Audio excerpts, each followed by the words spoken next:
And wait for this to change. Waiting for Theportcitypythons December 2nd, 2019 at 6:42 p.m. That's wrong, huh? Yeah, I was like, wait, why are you saying 6:42? That's when we started the stream. Yeah, that's what it says. Hey guys, we are back. Post-Thanksgiving podcast. Hope you all had a good holiday. Hope Yes. you got leftovers. And ate a lot, saw your families or saw friends or anything that you do for that special holiday time. Or bought a snake. Or bought a snake or a t-shirt during our Black Friday sale. Oh, but dang. Other than that, the Black Friday sale is over, but we do have t-shirts still available. It goes until Monday tonight at 12 p.m. The t-shirt sales 12 a.m. 11:59 p.m. We do have t-shirts available, and we obviously have snakes available, and t-shirts are 35% off if you happen to be watching this live stream right meow. Snakes are available, but obviously we're not shipping to pretty much anyone outside of like Pennsylvania, or I don't even know. AKA we're not shipping. It's just too cold. Yeah, it's too cold. Holidays, we're not going to take the risk this time of year with delays and weather. So unfortunately, in the winter, we're always going to be dealing with weather, but at least I can squeeze one in there sometimes and it'll all work out. But yeah, not going to happen during the holidays. I'm not going to take that chance. But we do have springtails available on eBay for all those bioactive friends. Or you can buy them off the website. Or, they're on the website too. To know that. Wow, you're pimping out eBay, huh? Who you work for? Okay. Nobody. But we will be at the January Repticon in Baltimore. I think it's at the end of the month in January. And that was a solid date. So stickers, if you guys want to. Send us your stickers. We are trying to support our friends or fellow reptile keepers and reptile businesses. So if you guys have stickers, send them to us and we'd be glad to put them on our wall. This will also be featured in our YouTube videos, in which you will see our first one with this backdrop tomorrow. Also, thank you for all the people who send us shirts, because we are wearing one of Emily from Snake Discovery shirts. So thank you, Emily. Howard shirt. Yep, you're wearing Crocodilian Conservation Center of Florida. So if you guys have seen any of our videos or any of our podcasts, we're always wearing either like conservation shirts or different people's trying to wear, or just supporting friends that have reptile-based companies. And Melissa's weirdly showing off in the video. Make it chomp. But it didn't really work. Okay, we're like 8 years old. Yeah, pretty much. But let's see, any other announcements or anything? I can't think of anything. No, that's pretty much it. If you guys want to support us on Patreon, you can do that. That would be sweet. We're on that new weird thing called TikTok. I'm not there yet. Joe's there. I'm not there yet. Yeah, it's hard to it's bringing out my inner 12-year-old, I feel. I don't like it. No, it's a new thing. New things are weird. I mean, I never liked Vine, and I know it's not the same thing, and Ryan's going to get mad at me, but they're similar.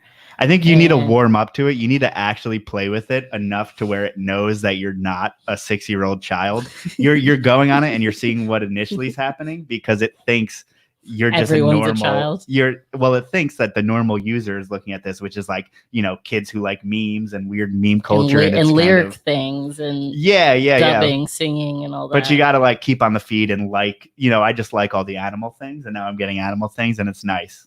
And so I've really enjoyed it, and I've really enjoyed putting up videos there. So you guys want to check us out on TikTok. Are we at Port City Pythons on TikTok too? We are at Joe Fallon PCP. Wow. Thanks for the inclusion. Sorry. But you also can't do it on 2 phones, or else TikTok knows.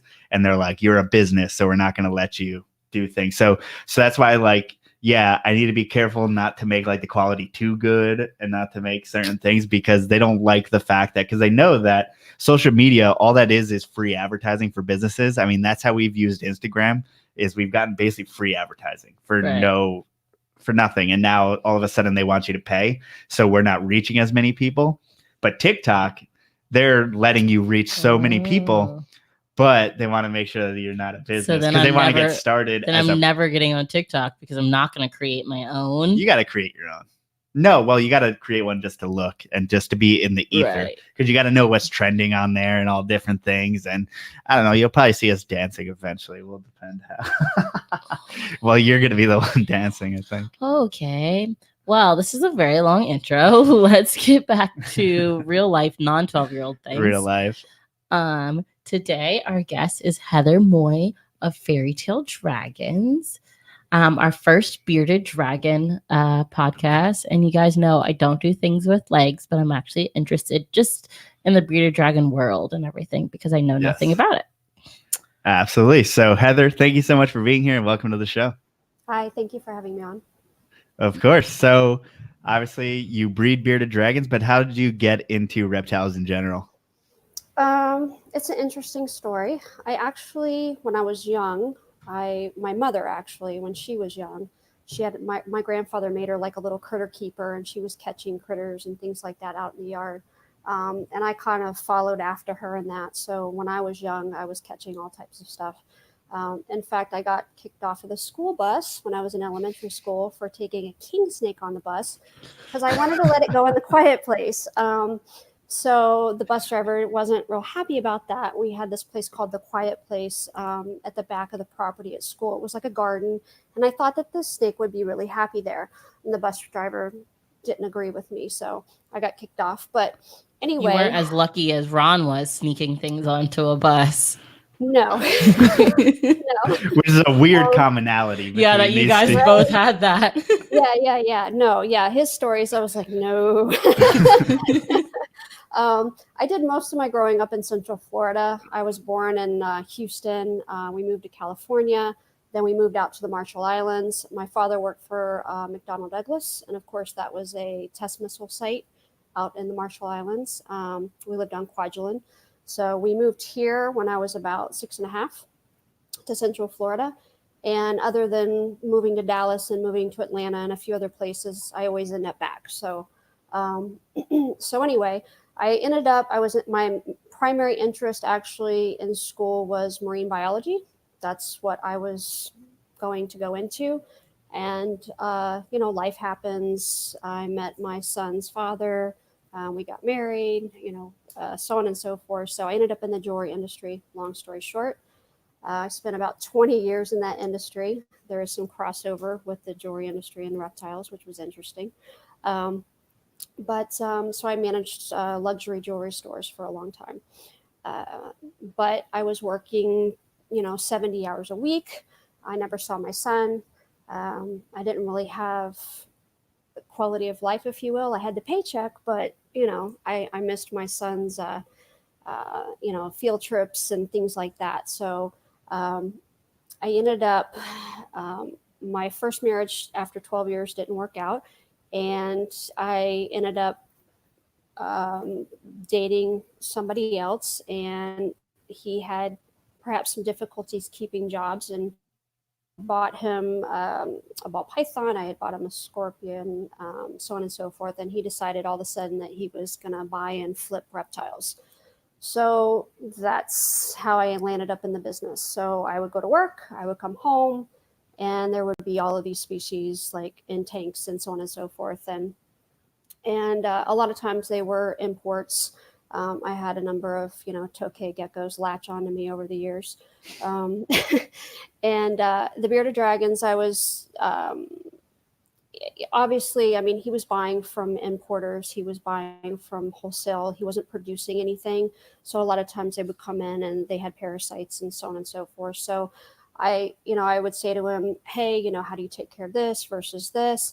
I don't know. I guess it's the same. Well, no, it's not the same. So I ended up starting to do a lot of tremendous amount of research in the evenings after I got out of work. How do I take care of this? How do I take care of that? How do I treat them?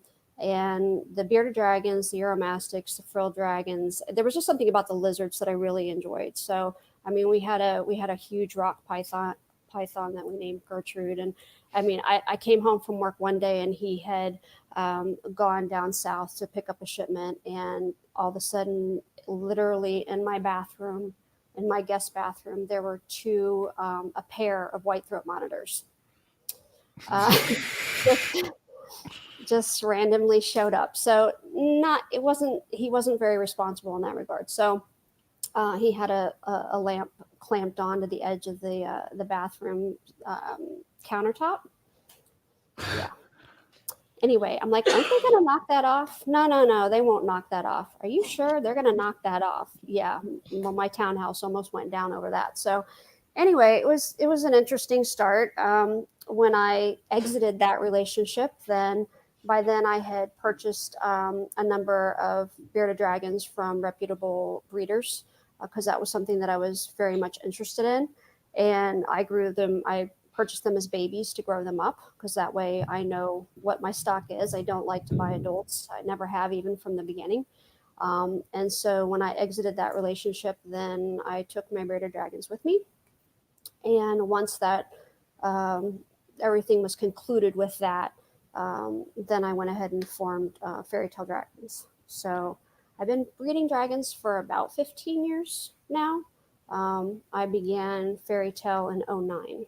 So that's Wow. how I ended up in the reptile industry. So, and eventually I did both. I was a hobbyist. I mean, I had a legitimate business, but primarily a hobbyist. So I worked full time, and then also, did the expos and the shows, and had a number of small pet store accounts and things like that for quite a while. So it's just in the last 3 years that I've done this completely full time. Wow. So I'm kind of curious, what made you go the breeding route rather than, reselling animals or, what you saw was going on at the time? Because I'm very OCD. I'm a perfectionist. And I mean, there's definitely there's that's not what I wanted to present to my customer. I have to believe in what I sell, or I can't do it. Um, I have to feel confident in whatever it is I'm selling, and that won't come from picking it up from, you know, from an importer or flipping it. I mean, I'm not dissing that business, that sector of the business, because there's definitely I know a lot of great people that are in that. That's what they do. That's just not what I want to do. So I like to have control of what I'm selling. I want to be I want to know its history. So I'm very meticulous. Yeah. Yeah, that's instead of selling like Sunbeam Snake to 12-year-olds and stuff. That's always been like, I don't know.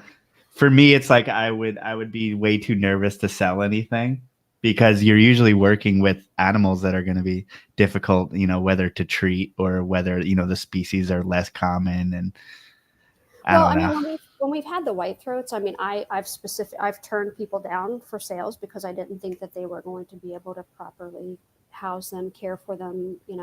I'm very thorough. I'm very detailed. I don't hold anything back. I let people know, look, if you choose this, this is what you have to provide. This is what you're looking at. I'm not. I've never been the type of person that's like, here, buy. When I'm selling, for example, a bearded dragon to a family, and the dragon is going to be for a child, then that's going to be their pet. That's important. I have two kids. I get it. And so oftentimes I tell them, I'm like, you can go either way, but I do recommend males because you don't have to worry about the female anatomy. You don't have to worry about her potentially laying infertile eggs. Mom, if you don't want to deal with that, mom, if you are, not really a hardcore reptile person, then you want to go this route. It's less complicated. It happens infrequently, but it does happen, and it can cause complications. And so I'm always very upfront with anybody that I'm working with, no matter And what species now, it is I'm selling. So yeah. And now I guess to backtrack it, which I feel like breeders, you have that extra layer of responsibility to make sure that your animals are going to the proper home. So I oh think yeah, that's you something. can't wash your hands of it, what I mean? Yeah, yeah, that's something that like everyone who's planning to breed, you need to know that that is now that extra responsibility. But to kind of go ahead on that, can you go into more details of how exactly, say, if random person off the street wants to breed bearded dragons? I mean, how should you responsibly get started? I've had, oh God, I've had hundreds of people contact me over the years and ask me how to get started, what I recommend. And a lot of times sometimes my response throws them back because I think they worry that I'm worried about competition or something like that. And I don't believe that, competition is always a good thing. It causes all of us to strive to be better and to not get complacent and lazy and whatnot. But one of the things that I always tell them is start slow. Um, Bearded dragons they're obviously very prolific. They're not difficult to breed, but actually caring for them, caring for their offspring, the feeder bills, they're probably one of the most expensive reptiles to produce and maintain. just because of, there's so many things that go into them. I mean, my feeder bill is enormous. And people don't think about that when they get started. So I always tell people to start slow. I usually recommend that they raise up their dragons. That's my personal preference, rather than buying adults, because not all the time, but most of the time when somebody's selling an adult, there's a reason for it. Right. Why are you selling it? Other than, I mean, like I said, I mean, you go through cutbacks and stuff like that, and it's fine. But, I like to raise mine also. I get them at least I don't like to get anything bigger than a juvenile personally. But I tell them to start slow. The first year, after you've raised them up and you've done your research and you've gotten used to raising them up, that gives you some experience already, before you have, 60 mouths to feed. Then at that point, if you want to do one pair, I usually recommend start with one pair. Just start with one pair. Even if you have a 3.3, start with one pair, because that girl can produce eggs every 14 days if she chooses to do so. And so you're looking at, like rapid fire, you could be sitting on 100 babies like that. And if you don't know what you're doing, if you don't have the experience, if you don't have an outlet, that can be hard, and the animal suffers, and the individual that's trying to make that happen suffers. So it just ends up being like this huge, big mess. You end up with a lot of nips and, missing tails and things like that, because they're over their heads. So that's what I did, and that's what worked for me. Anybody that doesn't follow that advice, typically I find them out within less than 2 years because they can't take it. So, I started my first year, I did one pair, and then I did two, then I did three. I stayed at three for a while because, keep in mind, I was also working full time, and then went to 4 and 5, and so on and so forth. I stayed at about producing about 800 to 1,000 babies a year. Oh my gosh. For a good while, for quite a few years. And that was while maintaining a day job? Yes. Oh, man.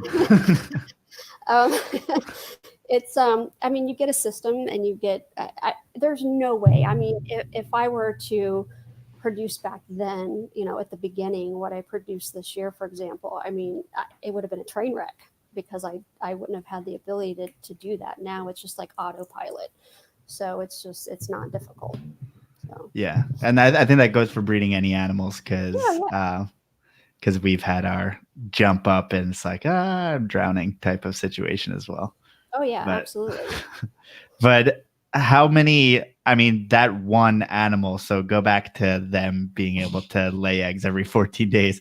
So what is typical? What is atypical? Are people trying to double clutch them? Can you get more than two? All you need, they can lock one time, and female can multi-clutch. So, and it depends on the female. I mean, I have one bloodline that I've been working with now for about 13 years. And my girls in that particular bloodline are notorious for laying every 14 days. So, and they can lay, up to 7 clutches.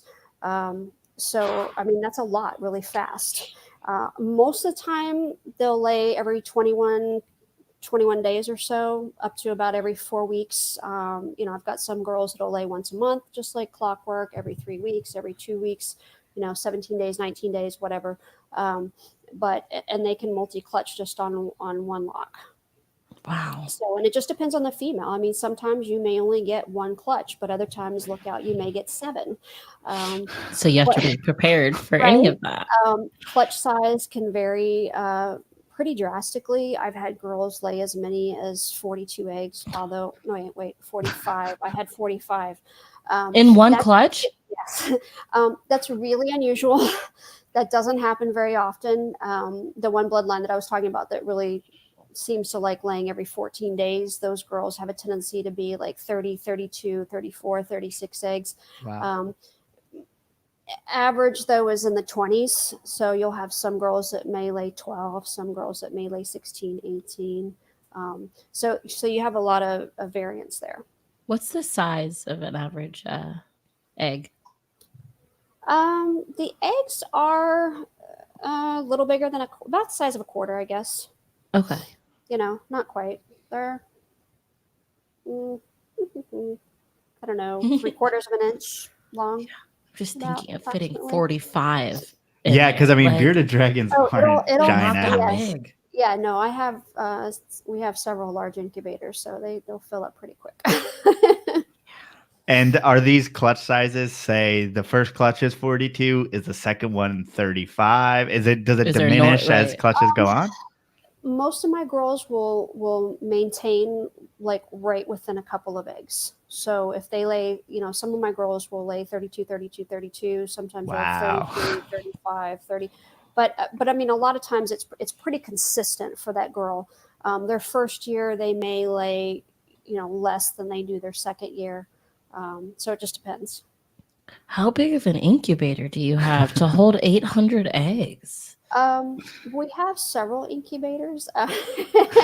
I can fit about 1,000 eggs per incubator. So, but they hatch pretty quickly too. So they hatch, like I incubate at 82. So they are hatching out, depending upon where they're at in the incubator, anywhere from 65 to 72 days. So they That's hatch long out for us pretty snake people. Right. Well, yeah. I mean, I'm thinking like, for example, the white throats, they take 5 months. Yeah. so, so to me, it's a quick turn. So anyway, I mean, it's a pretty quick turn. So, as it fills up, by the time I fill it up, then usually, usually that it's beginning, the top is starting to empty out, but That's wild. So I got a little bit ahead of ourselves, but I want to bring it back. Oh, So okay. say someone's just going to a show trying to pick up a pet bearded dragon. I mean, how do you suggest people keep? How do I suggest they keep them or select Yeah, them? yeah. So just general husbandry, whether Both. keeping or No, feeding. no. or- Let's do wait. selecting I first. always tell, Let's walk I through mean, the whole process. Yeah, the Let's whole do like thing, when as you much walk as into a possible. show. Like I know for corns, at least to us, like we can tell They like just the pick the table cheapest to look. one. No, that's not what I was gonna say. I was gonna say like we can tell like the tables or what to look for as far as like the breeder you're going to choose from. I think what sucks with bearded dragons is I always see a person just with a big clear tote. I don't know if there's any other way, to do it. To do I it. don't know. Yeah, I mean, I've tried multiple systems as far as display. I've tried, like condos stacked. I've tried all sorts of things, and I found really that the most approachable people felt most comfortable approaching the table. They didn't feel intimidated or uncomfortable, and the easiest for me to stack in my car was a stacking system. My bins are a little nicer than the traditional, Target visit, but they're a little shorter profile. But it is honestly, it's one of the easiest ways to display them. I personally don't like putting them in deli cups. I mean, other species I certainly will, but I'm not a fan of putting my dragons in there for a show. I try to minimize the stress on them. And do they just not do well in a small space like that, or why is that? Um, why do I not put them in the deli cups? Yeah. The bearded dragons are. Let's see. How do I put? I've just always they're more dependent upon heat than some other species. Like for example, a crested gecko, you're not going to put them under heat. That would be a problem. So they do fine in a deli cup. A leopard gecko does fine in a deli cup. The bearded dragon, they do fine in deli cups, and I know some people that do present them in deli cups. I just prefer to, if I can provide them some space where they're eating in front of my customer, where they're able to see their activity level. I just think it's a better presentation. And then they can get a little bit better idea of what they like and what they're looking for. Their color, they'll color down obviously if they're not warm. So they may get a little bit more stress. So that'll impact their color at the show. So I try to make sure that they're presented best way possible. So and then I can actually feed them there. People love coming up and watching them eat. What I tell people when they come in and they're considering getting a bearded dragon is I usually let them know, where in the venue they can get their enclosures if they don't already have one, what types of things that they do need, what their requirements are. And then I also let them know what to look for in a bearded dragon so that whether they buy from me or elsewhere, then I hope that they're picking up something that is, healthy, that has a shot. So, I tell them to look for the dragon's eyes are clear, that they're up, and they're active. If you have one that's taking a nap, of course that's fine, but you don't want an entire, tub full of dragons that are just laid out flat with their eyes, motionless with their eyes halfway open. Chances are, that dragon doesn't have a snowball's chance in hell of making it. I usually recommend too that they select one that's at least 6 inches or larger. Some vendors, unfortunately, will bring them right out of the egg, and they have an extremely high mortality rate. I mean, we're talking, 95% mortality rate. Wow. They're just, they can't take that. So is that just stress too early on? Or is it going to an inexperienced keeper? It's going to an inexperienced keeper that, taking care of a hatchling like right out of the egg is differs from one that's a little bit more established, one that's, even 1 or 2 months old. So they relocate easier when they've hit that size.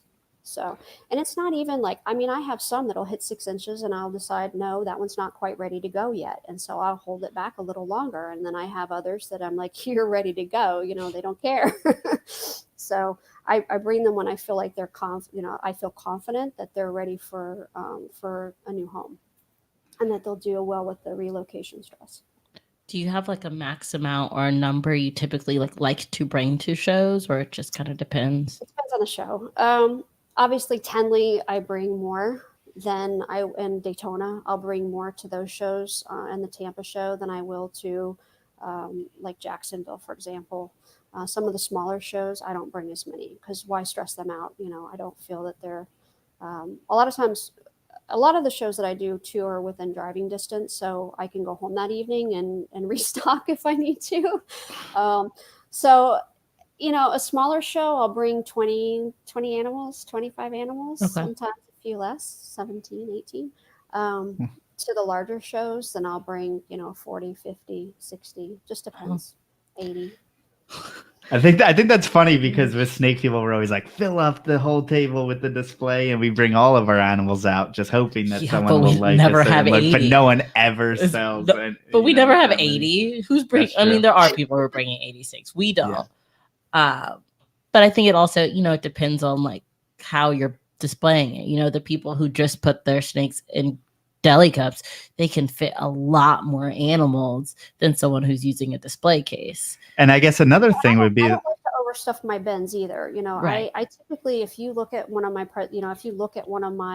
tubs, you'll see anywhere from the smaller dragons, you may see 6 or 7. As they get larger, then that number goes down. Because I think that providing the customer with too many choices oftentimes creates confusion. And I think that it makes things more complicated. It's just overwhelming. If you're trying to pick one out and you're looking in a tub of 30 animals, and I don't keep them that way either. So I don't keep them in crowded conditions like that. So I don't want to display them like that. So. And I'm curious, I've seen people use like paint marker to determine sex, but I mean, how do you do it to make sure what's what? I mark them with a non-toxic nail polish. Like it's a non-toxic polish, or I can use puffy paint. It sheds out. So, and I used to mark both sexes, and I'm like, why am I doing this? I only need to mark the males or the females. So True. I mark the males, like the others are probable females. Easy. Right. That makes sense. So I'll mark them. So yeah, but it makes it easier when you're at a show and it's a Saturday morning and you're super swamped and you've got multiple families looking in the bins and multiple breeders. It's easier for them to just scan it while they're waiting for me to free up and be able to see what everything is. They know that if they see, a dark blue or blue mark at the base of the tail from me, that it's a male. So depending upon what they're looking for, it makes it a little easier. And then I'm not stressing the dragon by constantly lifting their tails either. So, I mean, anything that's above a juvie size, I know that dragon by now, and I know what sex it is anyway, so it doesn't matter. But the little guys, I don't want to be bothering them by doing the little tail lift. Yeah. Right. And while we're on the subject, Darren Watson from the chat asks, how soon can you sex a dragon after it hatches? Guaranteed sex, it's when they're about a juvenile. So, I mean, you can sex them pretty early on. I mean, right out of the egg, if I wanted to, I could lift their tail and get a pretty good idea. Although typically by the time they're about 6 inches or so, then it becomes about 5 inches. It becomes pretty apparent. There is, a lot of people talk about the flashlight test and things like that, and you can certainly shine a light behind it, and makes things a lot less complicated, makes it a lot easier. Although that's not completely foolproof, so I caution anybody that thinks that they can definitely do that, and that's the end all, because that's not exactly necessarily the case. I personally don't even mess with that. I don't even sex the dragon until I'm ready to sell it, or if I'm looking at one and I'm like, wow, I really want to hold this one back. What is it? But I just don't mess with it. I mean, a lot of times the first time I sex a dragon is when I'm getting ready for the show, and I'm like, oh, are you a boy or a girl? Getting ready to list something online. So I just don't. I mean, I guess I could, but what's the point? They're not ready to be sold yet. Right. So I'm completely ignorant. I mean, what are you lifting the tail to look for? Well, you're looking for the hemipenes. So when you're lifting the tail just above the vent, if you shift the tail very slightly from side to side, then you'll see the hemipenes. So you'll have, a bump, the indentation and the bump. The female will just look like a little half moon, if you will. So. I'm trying to envision. Although I'm gonna have to Google you have this. a male that decides to present late, so Oh, so they're in there, but they're just not. It just, yeah, exactly. I mean, you can have one that's a little bit more difficult to tell. I mean, I've purchased dragons from breeders, very experienced breeders, that were sold to me as females, and lo and behold, no, they were males. So, and I'm sure that that's happened to me, my clients as well. I mean, it does happen. So, I mean, I've been looking at the little guys for 15 years, so I've got I've got it down pretty good, but. Yeah, so I think we're gonna post up this picture of it right now. No, there's two. It looks like there's two indents past past the cloaca. I guess it would be in the bearded dragon still, right? We're still. There's still cloacas. Oh no, there's still hemipenes, so I would assume there's still cloacas. Let's share this. Okay. I see the bump, like this bump and then this bump. That's a male. Okay. And then what? Femoral pores. Okay. So then now I need to look at a female. So female just has no bump. Correct. Mm-hmm. It's hard to see. It just looks like a little half moon. I mean, there's some diagrams definitely you can Google that are much easier. Whoa, there's some nasty stuff on there. I don't know why. We've gone too far. Okay. So yeah, it's like kind of in snakes sometimes. I mean, the probing or even the popping, if you can pop effectively, that may be a different story. But sometimes with probing, I mean, you'll get like less endowed males or just kind of tweeners that will be like, so you can get males that just have kind of smaller bumps. Right. Yeah, they're just not as pronounced. They'll just kind of remain, I tell people they're a pat for now. Gotcha. Interesting. So this would be the male. That one's a better. And that would be the representation of what you're looking for. Yeah. I mean, by the time that they're juveniles, and particularly into subadults, I mean, it's in your face. It's really obvious. I can teach people online that contact me how to do it. You'll have a lot of people that have one bearded dragon and I'm just curious, do I have a boy or a girl? So, I'll show them where they need to go to check it out. And then they're like, oh, I have a boy or I have a girl, whatever. And so you said that you usually prefer people start off with males? If they have no intentions of breeding at all, and it is a family pet, then I usually recommend a male, particularly if they're not reptile people. I mean, with bearded dragons, you get a bit of everything. I mean, you have, just like with corn snakes, you have the little kid, the little boy, the little girl that wants a pet, and then you have the collector and you have the breeder. And so, my clientele is very widespread. They're not all serious keepers. In fact, many of them are not. So many of them are families that, want a pet for their child. That's the next generation that's growing up to take our place one day.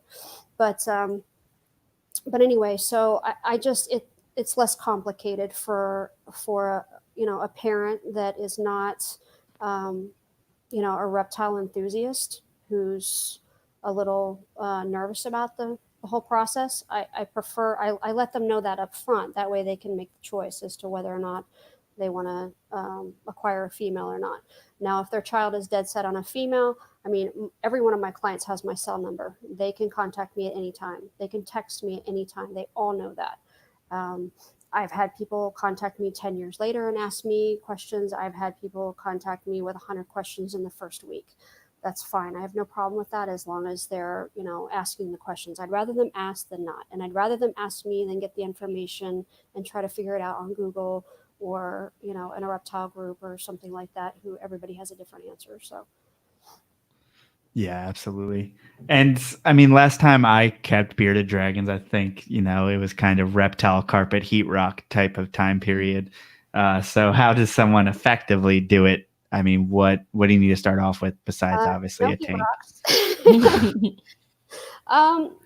For if you're starting out with a baby, I tell people, I mean, you can start out with something as small as a 20 gallon, a 20 long. I actually do not recommend anything smaller than that because the dragon can't properly thermoregulate. In a 10 gallon tank, it's really easy for a new keeper to overheat them. So they need to be able to thermoregulate. They need to be able to get, to go and bask, but also get out. They need the opportunity to cool down. And you can't do that, in a 10 gallon tank. It's just too small. So 20 long is the minimum that I require my clients to get. A lot of them nowadays will just opt and go ahead and get the 40, which is what a single dragon needs as an adult. The 40 breeder works really well. And so many of them will oftentimes just start out with the 40. So they do need, obviously, the enclosure. And there's a lot of different options, more like the condo types and things like that. Most people will go with the glass type, though, whether it's the open front or the slide top. So that's what most people are still using for keeping a dragon. A lot of my clients will get, we'll start building something. We'll do things more in depth or we'll upgrade to something even larger as the dragon grows. And I certainly think that that's a wonderful thing to do. So they do require heat. They do require UV. I don't recommend heat mats, anything like that. Dragons sense most of their heat from above. They can sense heat from their belly, but not very well. So if they're getting overheated, they regulate based on what they're feeling from above, not below. So they need to be able to put a heat mat on. If it malfunctions, you're looking at a burn or worse. So I don't recommend them. And they actually, a lot of people think, oh, I have a bearded dragon, it has to stay warm. So things that commonly happen is people will leave on the lights for 24 hours a day, which, I mean, they sleep. They need that cool down period. It's actually good for them. So they need to be able to bask during the day. And then at night, that cool down period is important for them. Otherwise, they get severely dehydrated. So people that use, the night heats, I tell them no night heat at all, unless you're regularly dropping. I'm in Florida, so obviously, I mean, my house, I don't ever let it get below about 68 because no, thank you. But that's too cold. Melissa's very jealous right now. You can't sense it, but so. But I let them know no night heat at all. Now I do have clients obviously that live in Canada, that live, in Alaska. I mean, areas where you're at, that I mean, it gets very, very cold. So if their home gets really cold and their home drops into the 50s and they have a little dragon, then getting a low wattage Qi, the ceramic heat emitters, is advisable for nighttime heat. But we're talking like low wattage. We're just trying to take the chill out of the air. We don't really want to bump it above, 80 degrees. I mean, if they can still be in the 70s, I mean, that's ideal. But in the 80s is fine too. So there's no set, break point. You can't do this at this particular, I don't know. Yeah, no, I get that. Rules. It's like there's no rules in nature. I mean, yeah, people like to simplify, especially keeping of reptiles to be very formulaic, Right. which oftentimes there's baseline, but it doesn't always work out. There's always variables. But since you have so many, do you have yours all on timers to turn off their heat at night? Or I used to when I bred solely, when I had everything solely indoors, then everything was on a timer. So I did that up until that point. Remember me talking about producing about 800,000 dragons a year. So up until that point, I had everything on timers. When over the last 3 years, I had a situation where I wasn't able to keep my dragons in my home any longer. So I had a townhouse for a while. HOAs don't like that, and they wouldn't have all fit anyway. So we were utilizing a warehouse. So that was not temperature controlled.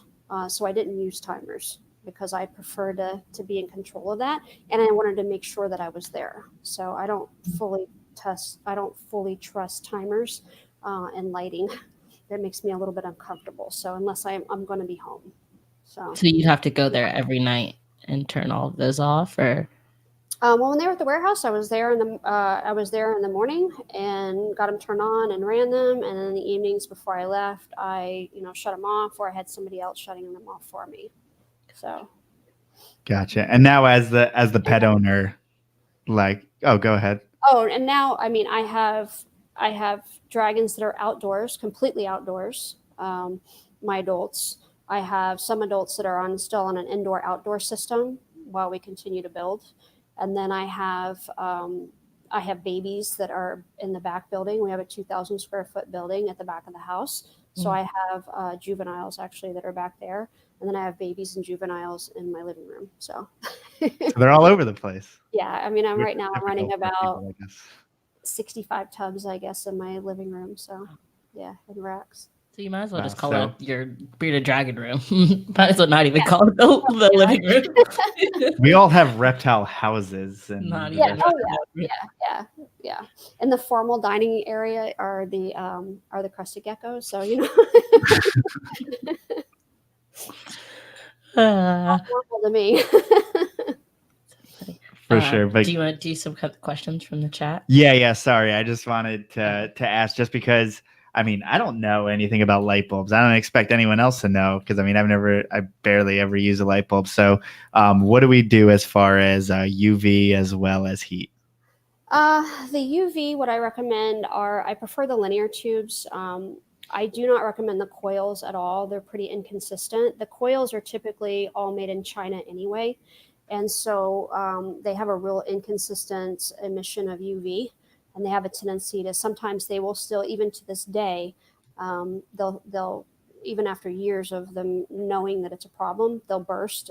They'll have a burst of UV where it'll actually cause almost like snow blindness, but in the bearded dragon, keratinitis type of like snow blindness.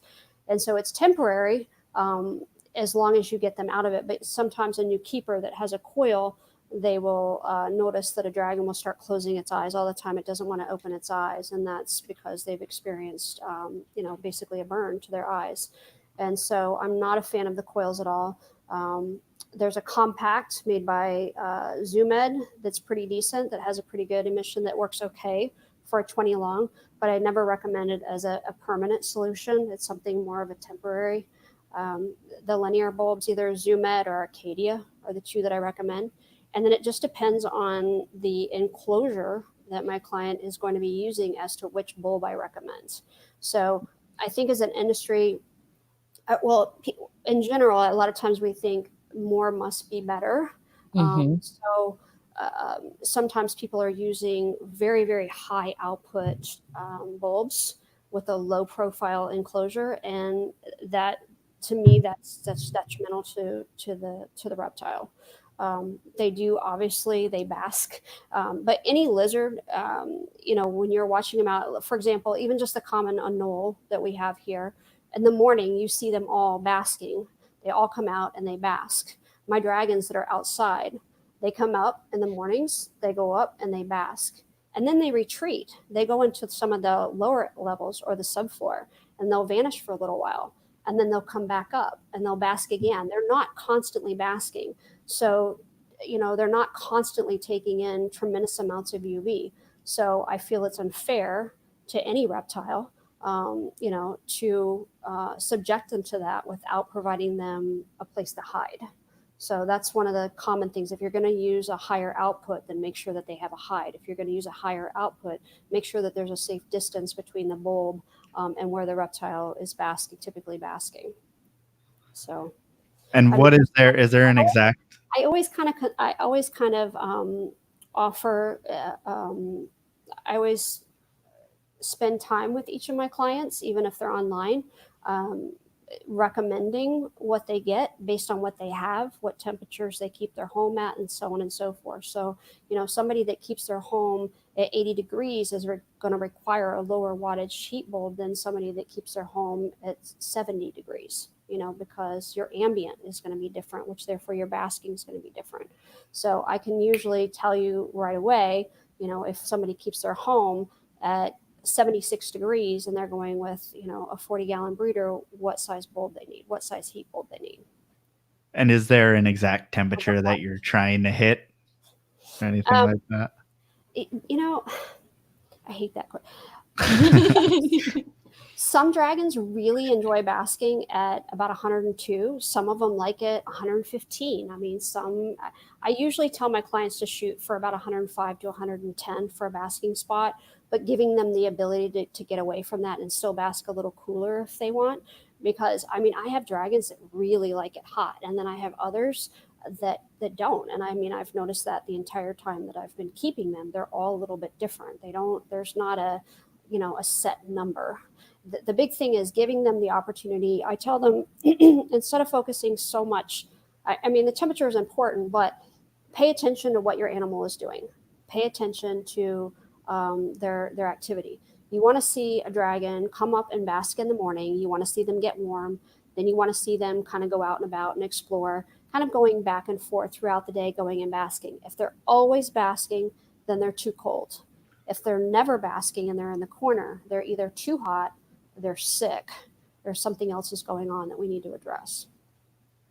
So by watching the animal, that's how I pull it more.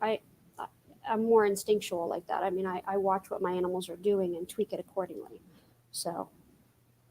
Right. And now, since that's kind of the pet setup, I mean, how would a breeder start? Because obviously commercial breeding is going to be most likely a different setup than a pet keeper. Right. Well, as far as pet keepers, I do, the whole thing with, cohabiting, cohab and things like that. I don't recommend it.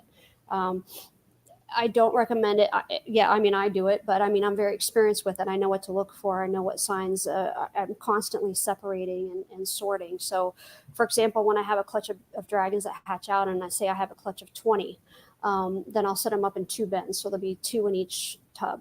Okay. As they grow, then I separate them out, and I separate them according to size. You're going to have some that are going to outgrow others. And as they do that, you don't want to leave them together. The one that's trailing a little bit is not going to do well in that scenario. Whereas if you separate them, they'll start taking off, and sometimes they'll even pass the one that was, the fastest grower right out of the gate. So it's constantly like, every week or, whenever I notice it, really, I'm just going in and kind of tweaking it and sorting it. And as they get bigger, then I separate them more and more out. That's how I do it, as far as a breeder. I don't like to overcrowd at all. You overcrowd and you've got huge problems. So the last thing you want to do is generate stress, because then with stress, it lowers the immune system. It lowers their ability to fight parasites, which they naturally carry because it's in their bugs, it's in their feeders. So you want their immune system optimal. You want it functioning to the best of its ability, and suppressing. You're going to suppress it by overcrowding. So, and you're going to start getting a lot of nips and things like that. A lot of breeders think that they're getting nips because they're not feeding enough, so they'll throw in more food. But it's really, I mean, that can definitely be part of the equation. But oftentimes, it's they're nervous. They're nervous. If you, I don't. My dragons aren't just sitting in a flat bin with nothing to climb on. They always have something to climb on. So they're able to kind of get away from each other. When they hatch out in the wild, when they go to bask, they may still all stay in the same area for a while, obviously, but they're all going to be on their own little individual branch. So they're not going to be all huddled on top of each other. So if you're sticking them in a bin, a flat bin, and there's nothing for them to climb on, there's no choices to make, it causes them to get nervous, and it can cause aggression. So add in if your temps are too high, and perhaps your diet isn't what it should be, you're not feeding them as you should, you're definitely looking at a problem. So is it kind of like, because I know a big thing, especially with newer people into the hobby and kind of where the hobby's going at the moment. It's like people are all into enrichment. So is that something to where like, you keep the bearded dragon busy or else they start, messing Having around with each issues. other? Could that be part of it? Yeah, I mean, just providing them with choices, providing them a place to go, providing them, the opportunity to sit in two different areas and still be able to get heat, so they're not constantly just stacking on top of each other. So and again, that goes back also to talk about overcrowding. If you're overcrowding, then you're going to have dragons in there that aren't getting what they need, and then you're going to have a problem. Right. Yeah. So with snakes in particular, we try not to have two snakes fighting over the hot spot. So it could be your bearded dragon, Right. they Yeah. can't both get And what same they'll heat do if is there's they'll a snake. stack, and a lot of times people think, "Oh, that's cute. They're cuddling." They're not cuddling. I mean, we have a tendency to put our human emotions on what, in particular, lizards are doing because I mean, a bearded dragons. Let's face it. I mean, they're pretty interactive. They're funny to watch. My dragons, when I'm ready to feed, they know that I'm coming in to feed them.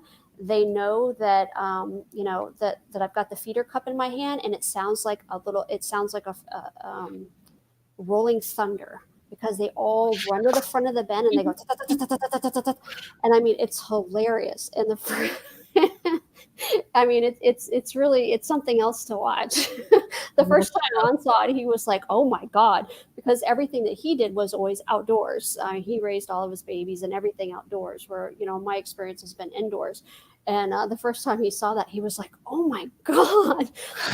Because they just all come hauling, to the front, and they're just like waiting. I mean, I can be on the other side of the room, and they're all just going crazy, waiting for their bugs. But anyway, where were we? I got sidetracked.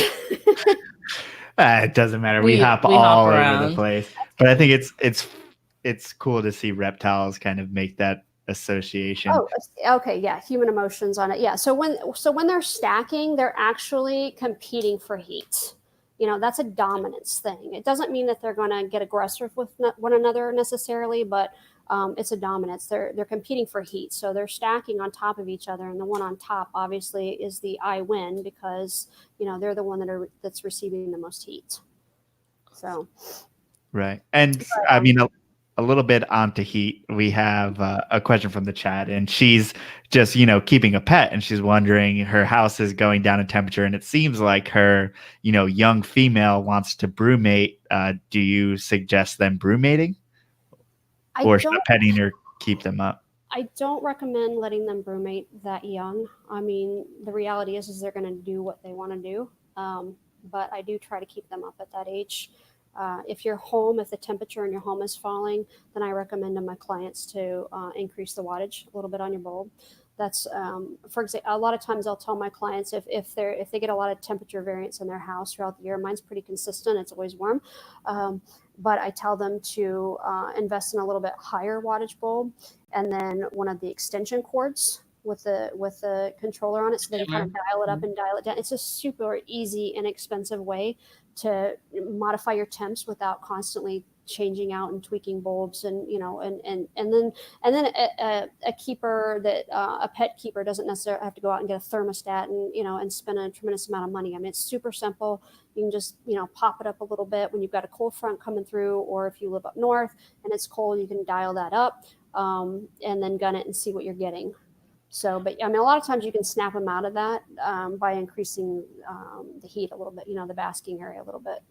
So. And she followed that up actually by saying the reason she thought her animal was trying to brumate, here it is because she kept digging and digging in the substrate. And she said, like, is that a sign of that she's like wants to brumate, or? It can be a sign of a lot of things. When a dragon is digging, yeah, it can be because they're trying to hide. Does she have a hide in there? I mean, that's something you always want to make sure that your dragon has options. People in general, we're getting better now, but there for some time, it seemed like everybody's enclosures were pretty, pet keepers a lot of times were pretty bare. They didn't offer them any options to climb. They didn't offer them any hides. They didn't offer them, just like a simple fabric hammock in the corner works really well for a pet keeper because the dragon can choose to climb up on top of it, or they can go and retreat and get out of the UV, get out of the heat, and so on and so forth. So providing them with options is important. So if you provided them with options, the digging is usually, they want to hide. It could be that they want to brumate. I had a dragon. I actually had a dragon I posted online the other day. She was gone for like 3 weeks. She had buried herself in the sand, and one of the outdoors, she buried herself. And then she popped out because she wanted to the sun. It was pretty warm. It was like 82 or something like that. So she came out and she wanted to bask. So she just popped right up and climbed up on one of her basking branches. And she's 2 years old, but it's funny to watch them do that. But yeah, I mean, they're literally, it's natural for them to want to bury themselves when they want to brumate. When the season changes, that's when all reptiles, and I mean, any species, I mean, we get stressed out. I mean, even time change, they talk about time changes and stuff being one of the most stressful time for even for people. There's more heart attacks and strokes during, when we have the change at fall than any Stupid other time daylight of the year. savings time. Right? I hate it so much. So it's a stressful time for them, and sometimes they don't really know what to do. But also at 6 months too, if she does have, I don't know if she has multiple reptiles or not, but if she has a male in the house, not necessarily one that's been around, but I mean, I've had them cycle as early as 6 months old. Whoa. It depends on how big the dragon is. So some of my bloodlines, that's pretty unusual. I mean, that's real unusual. Usually I don't see it until about 8 months old, but I've had girls lay eggs at 8 months of age. So. And how old is typical breeding age / size? Well, it used to be when I started in the industry, it was a big no-no. It was one of those things. Don't breed them ever until they're at least 2 years old, and so on and so forth. Like that. Don't do that. Then it was 18 months. Every dragon's a little bit different. If a female is not showing any signs of one, if she's not of size, in my opinion, yet, if she's not mature enough, I'm not going to introduce her to a male. So some of my girls, I don't breed them until they're 2 years old. Some of my girls I breed a little bit earlier. It just depends. So I mean, if you've got a girl that this is the exception and not there. I mean, it doesn't happen very often, but I've had girls from some of my larger lines that are hitting 400 grams and are large. I mean, big girls. At 10 months of age, 12 months of age, and they're starting to cycle. I'll let them cycle in fertile eggs once, but if they cycle again, I'm going to put them with a male. I mean, I've had a number of conversations with my vet, with my exotics vet, and it's better for them to produce a fertile egg than an infertile egg. So right, if they're going to drop them anyway. Yeah, I mean, nobody's carting them out in the wild. It's not like, hey, babe, are you old enough? That's not happening. I mean, if they're old enough, then, so. If they're cycling, then they're old enough. If they're cycling, then they're old enough. But I don't, it's one of those, there's not a defined rule on what you should do. There's different circumstances. So most of the time I'd say that my average, the average age that I breed a female is about 18 months to 2 years. So, okay.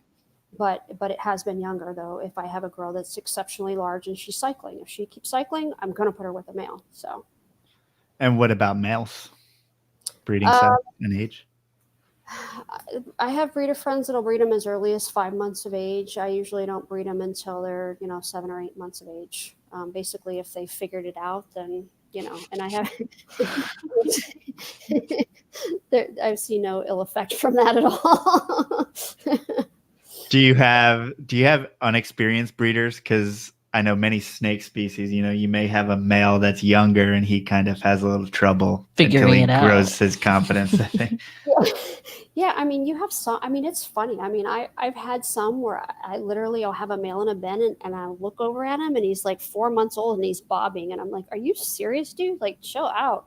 And then I have others that a lot of times the hybrids seem to take a little while. I don't know why, but they do. The hybrids, for whatever reason, at least in my experience, which is I haven't had huge numbers of them as far as, that have been breeders for me. at this time. So I can't draw that line, that conclusion, but it seems like they take a little bit longer to mature in that area. So. Interesting. And hybrids, is that totally frowned upon? And also, what are the species involved in that? Yeah. Well, I mean, I'm not a fan of hybrids in general, as far as in reptiles, but we've reached a point with the bearded dragon. The bearded dragons right now, we're about for anything outside of Australia. We're just under, at, or over, depending upon the dragon, about 30 generations. So at that point, with any species, we begin to see signs of inbreeding depression. So to increase the vitality, to try to help Viticeps, Pagona Viticeps, which is what you traditionally see in the market, some of us cross them with Barbata, Pagona Barbata, to try to help out with that, to add some new blood, if you will, because it's not like we don't have the option to have something shipped in from Australia. That's not an option for us. So we're having to find other ways to help with that. And that's one way that is definitely that we are seeing some success with. So, do you see the favorable behavioral traits from that species, from Viticeps? I mean, is there a discrepancy on how they act? They're pretty comparable. The Barbata have a tendency to be a little bit more aggressive. They have a tendency to be a little bit more skittish, and they have, like I noticed, for example, with my hybrids, I had to be sure that I provided them even more places to bask, because they traditionally like to do a bit more climbing. So by providing them more options that help to reduce their nervousness, they like to climb. So now the further you get out, for example, the original cross, so those that were the offspring that came from a pure Viticeps to a pure Barbata, those definitely are a little bit more skittish, and so on and so forth. As you move out and we get into further generations, then that dissipates, and we're pretty much going back into the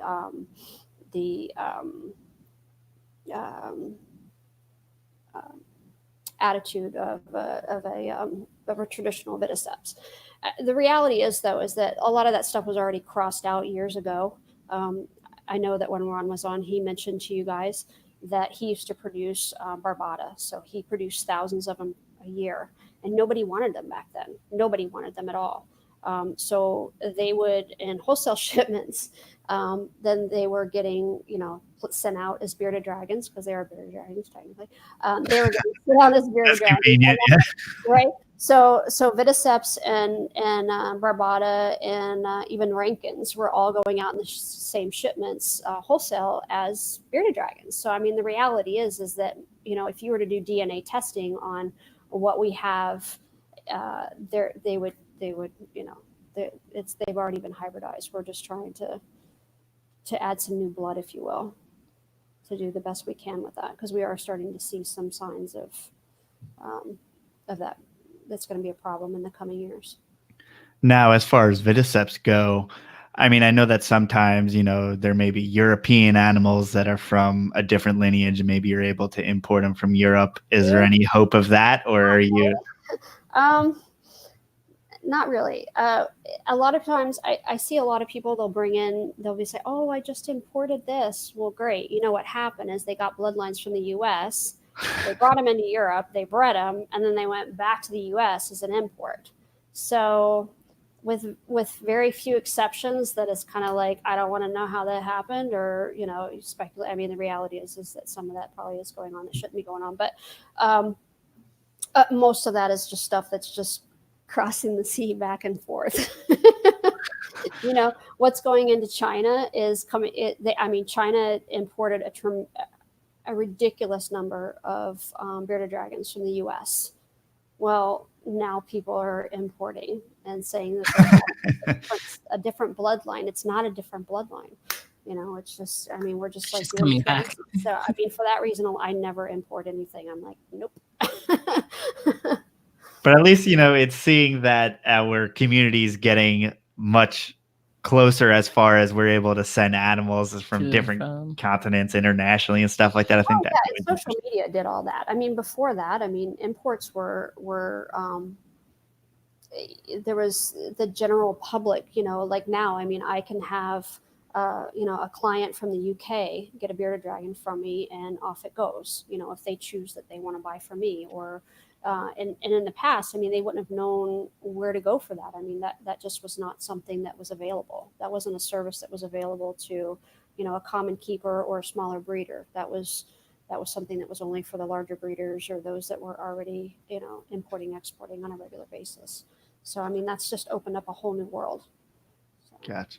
And Make It Kate from the chat asks, does each species show, a different head shape or any distinguishing factors, basically? So when we're talking about the hybrids, it's kind of funny because some of them will, like, for example, some of my quote unquote 50%, which I hate saying that because it's not our half. They always refer to that, but some of them are going to favor barbata and some of them are going to favor viticeps. Right.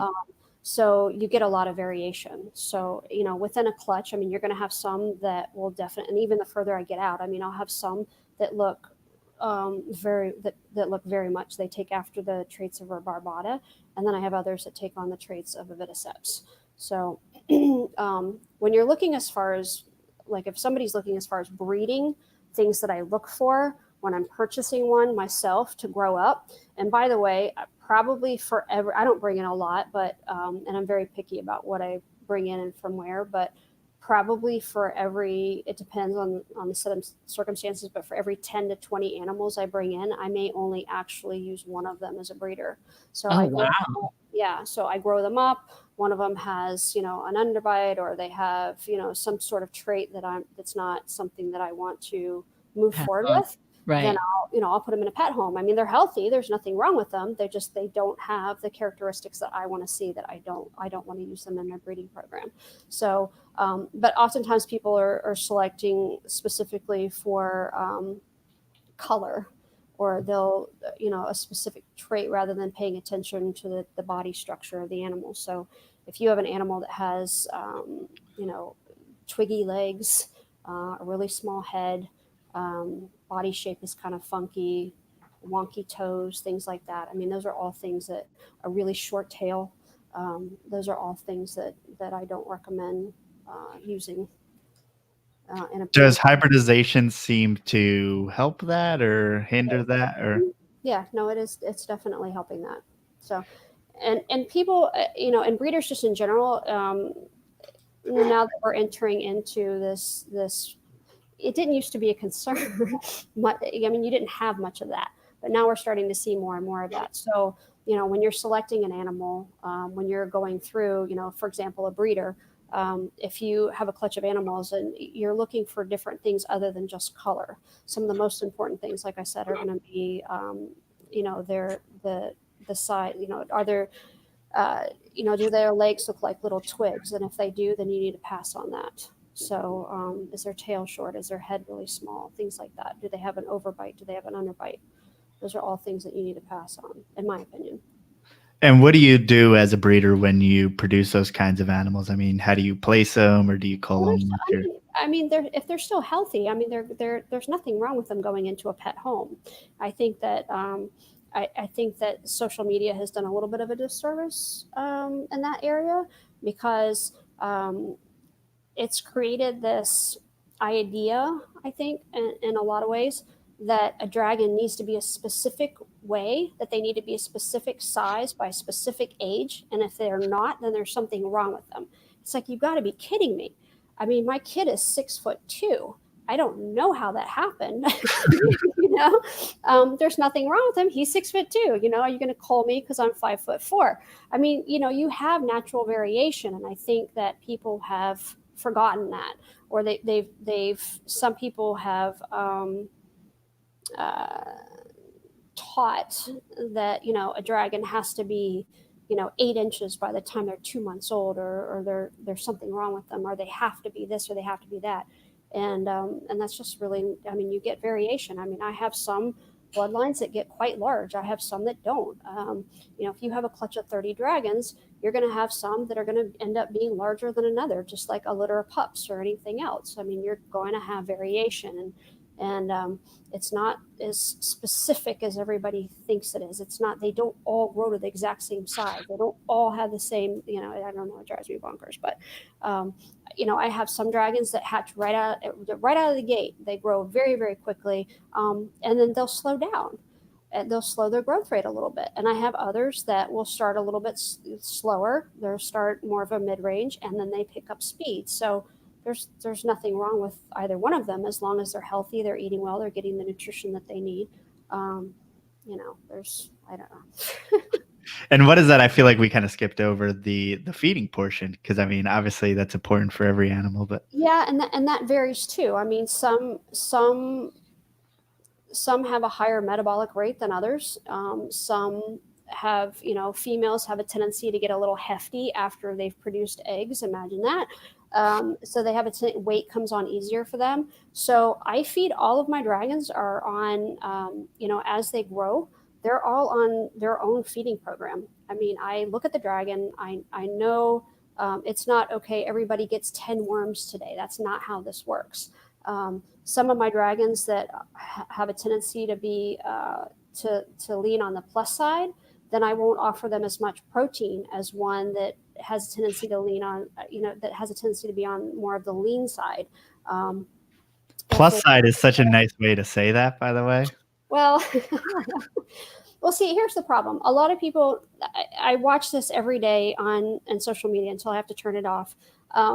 There seems to be, and thankfully I'm starting to see some changes there, but you have everybody's like, look how big my dragon is, and he's only 6 months old. Like, it's a competition. So you're stuffing the animal, you're causing him to grow at an unnatural rate, and that isn't healthy for their kidneys. It's not healthy for their liver. It's just not good in general. I mean, they're going to if you give them proper nutrition throughout their growing cycle, they're going to reach whatever size they're going to reach. There's no need to stuff them full of food and overfeed them to see how fast your dragon can grow, because that's of detriment to the animal. It serves no purpose. It's harmful for them. I see dragons online that are extremely obese. If you look at dragons out in the wild, they're pretty lean. They're not these, very round animals that we often see people showcasing. So I always tell them, if they start to see beardy boobs, which are like the fat pockets that I would call them boobs, they're like beardy boobs. They're fat pockets that sit right under here. The like under there or in back of their front legs. Back off the food, bud. Smaller meals, smaller, more frequent meals. It's kind of common sense stuff. A lot of people will kind of stuff them, but there is no set rule. Some dragons require more food than others. So I always tell people, I'm like, look at your dragon. I've got, I've got quite a few adults, and I feed all of them differently. So it just depends. And do you take advantage of different food sources? I mean, as far as bugs go, what are the different? Rotation is very important. I offer them a lot of variety. So my babies as hatchlings, they're getting, first of all, in Florida, we have a lot of limitations on what roaches we can keep. So I don't keep roaches at all. I'm not a huge fan of keeping them. I think that they're good as as part of a rotation diet, but I personally don't like them in my collection as the primary feeder. I'm not that much of a fan of them. They have a tendency. I noticed a trend back when roaches were getting very popular, that friends of mine, clients of mine that lived up north that fed exclusively roaches, there was an uptick in gout.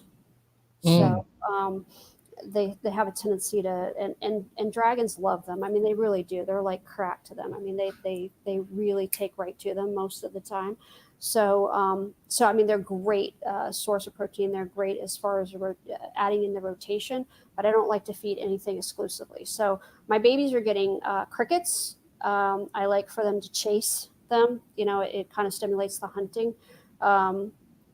And so I do crickets, I do black soldier fly larvae, mealworms, superworms, size appropriate. And as they grow, the feeder gets bigger.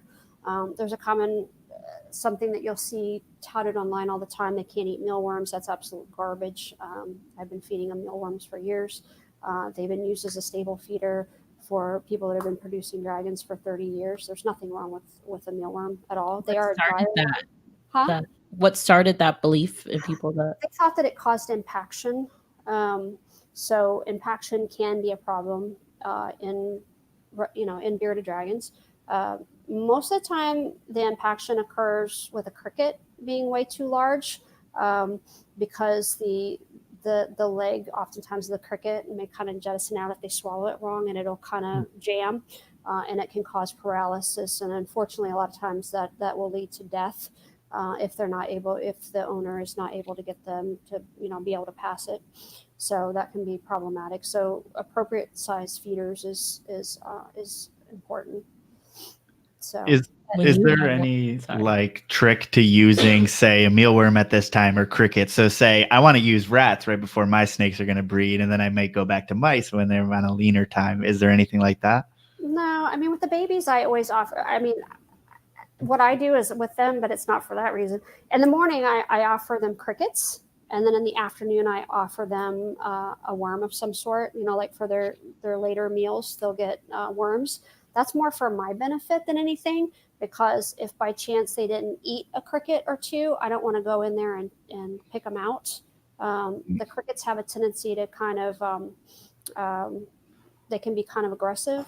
And a dragon, when they pass out, they're literally like a toddler. I mean, they go to sleep, they're out. They're not getting up they'll fall asleep laying against the glass. If you ever looked at a toddler in the back seat of a car and just been like, how can that be comfortable? How is that position comfortable? I mean, they find themselves in all sorts of sleeping positions. I mean, it's so bizarre. But I mean, when the lights go out, they're done. So a cricket can literally chew on them.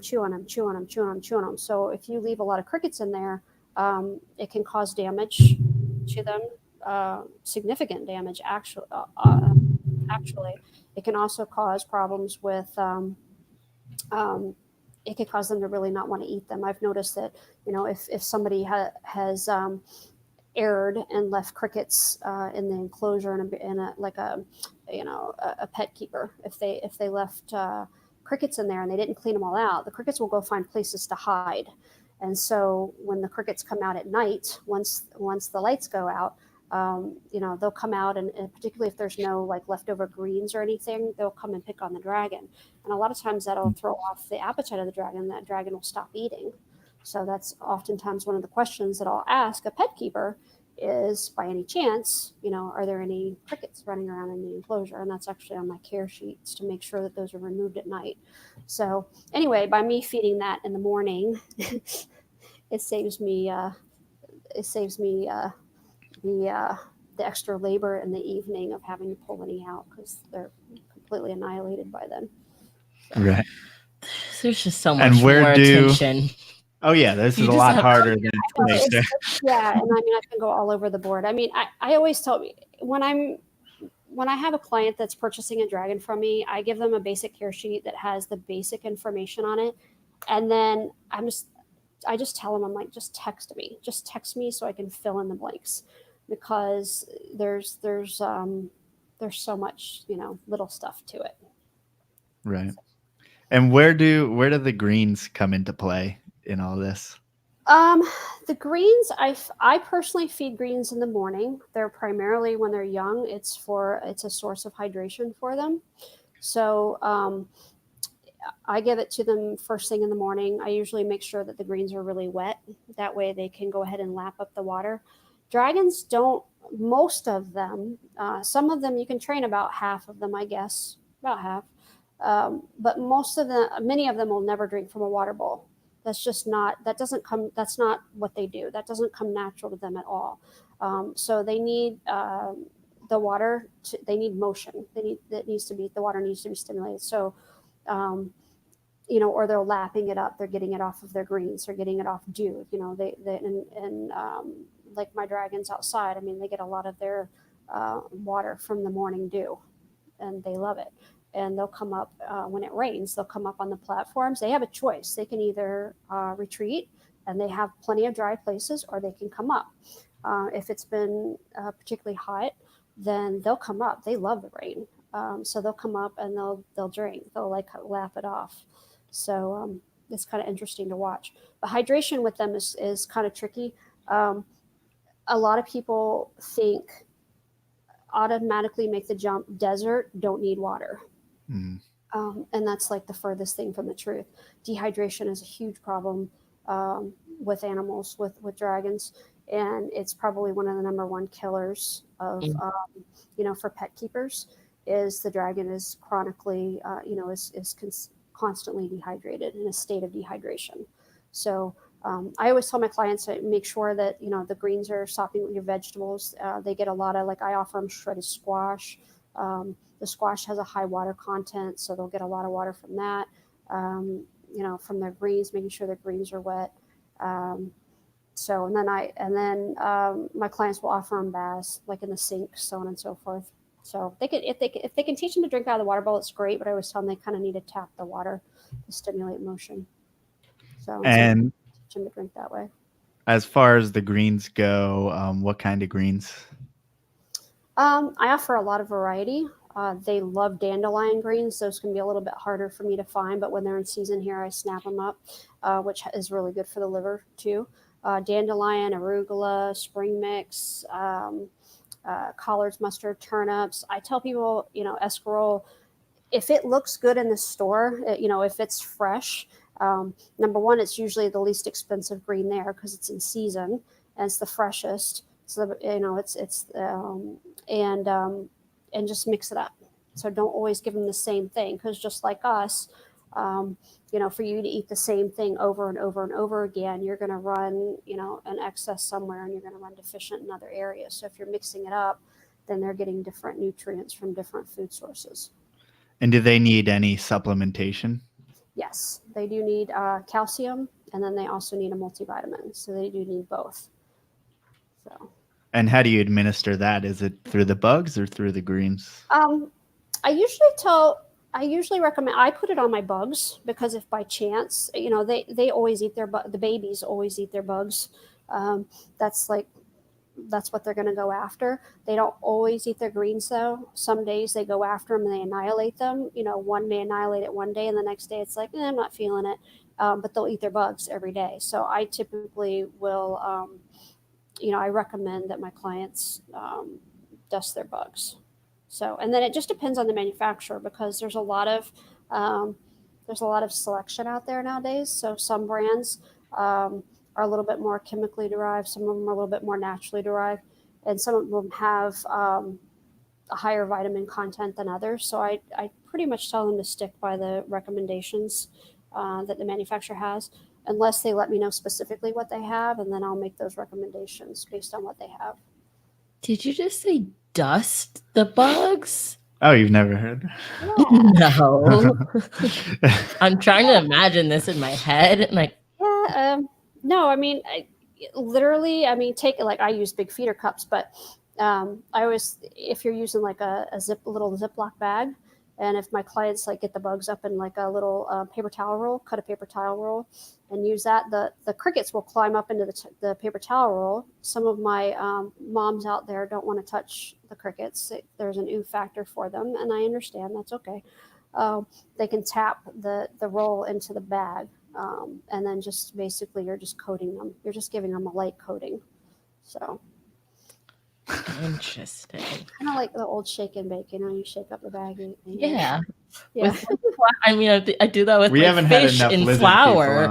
I coat flour around things. But and gut loading the bugs is important too. That's something that a lot of breeders don't do, and that's something that a lot of pet keepers don't do. So, but it is important. What you feed your bug obviously goes into the reptile. So proper nutrition for the bug while you have it is important. So, I'm constantly gut loading them with, I offer different veggies for a source of hydration is what I use. I know some breeders use the gels. I'm not a fan of those. So I use fresh vegetables and I change it out every day. So.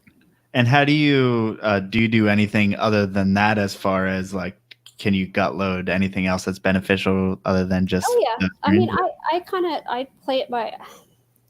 A lot of my stuff is just on instinct. I don't have a specific formula. I'm not like, okay, I do this specific mix every day.